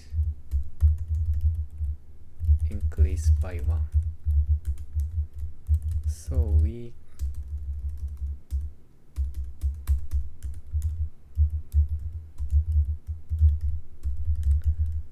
except for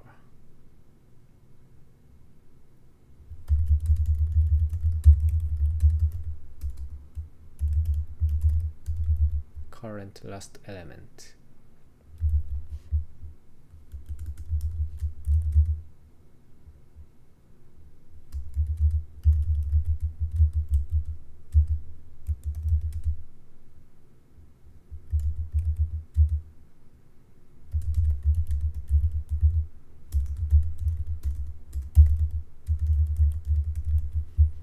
Previous result. We add total to the previous result.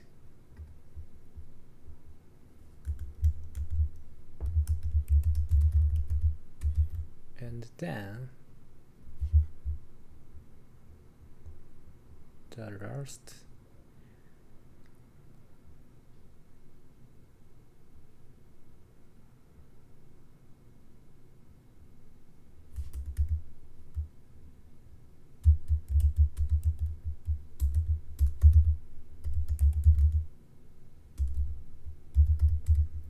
subtract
okay, let's go.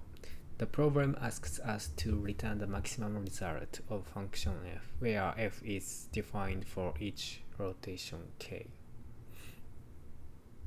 The definition of f is like this, and so we need to calculate fk for all k in range 0 to n minus 1. The naive approach takes O of n squared, computing each fk costs O n, and we repeat that n times. Since n can be large, we want to avoid a naive approach.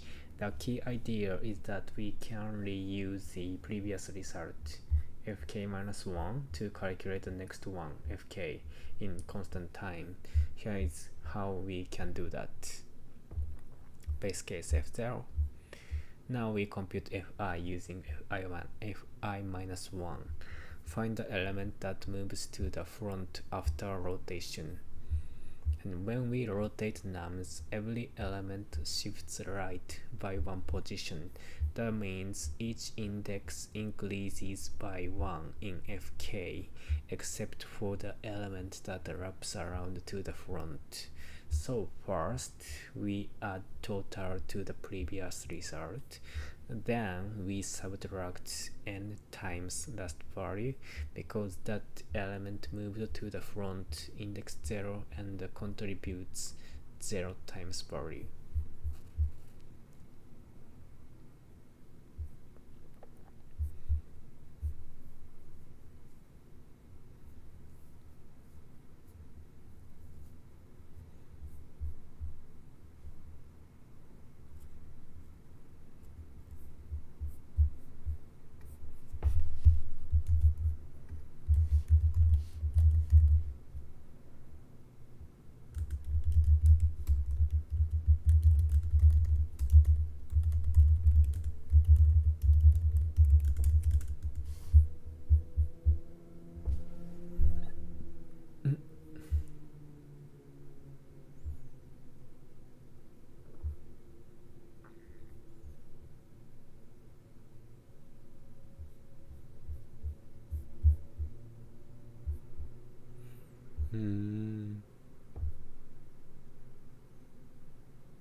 Okay, we need to calculate the product for each element. We need to calculate the weighted sum for weighted sum.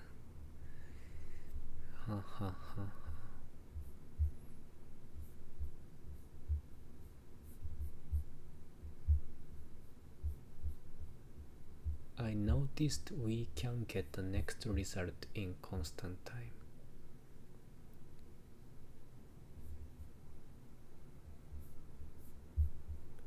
Rotation nums, sum of nums will be used. The sum of nums will be used. We always loop over. So basically we need to find the rotation that gives the biggest F value. The brute force way would be O of n squared, which is too slow, but actually Fk can be computed from Fk minus 1 in O of 1. So we just reuse the previous result instead of starting from scratch.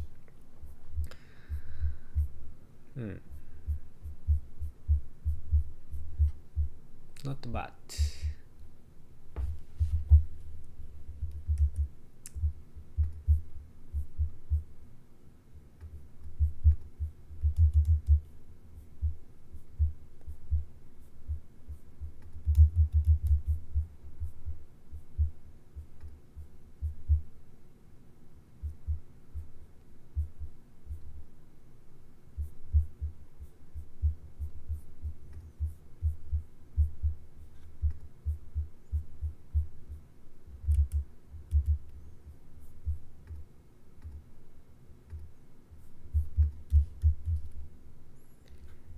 Oh,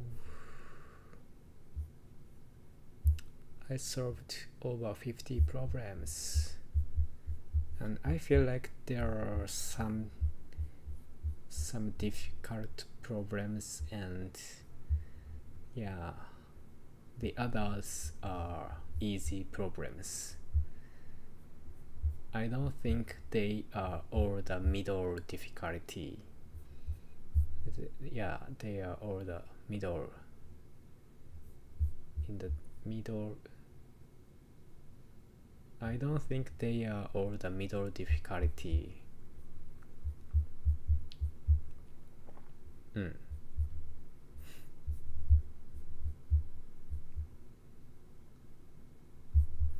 Okay, but I solved 3 problems today, so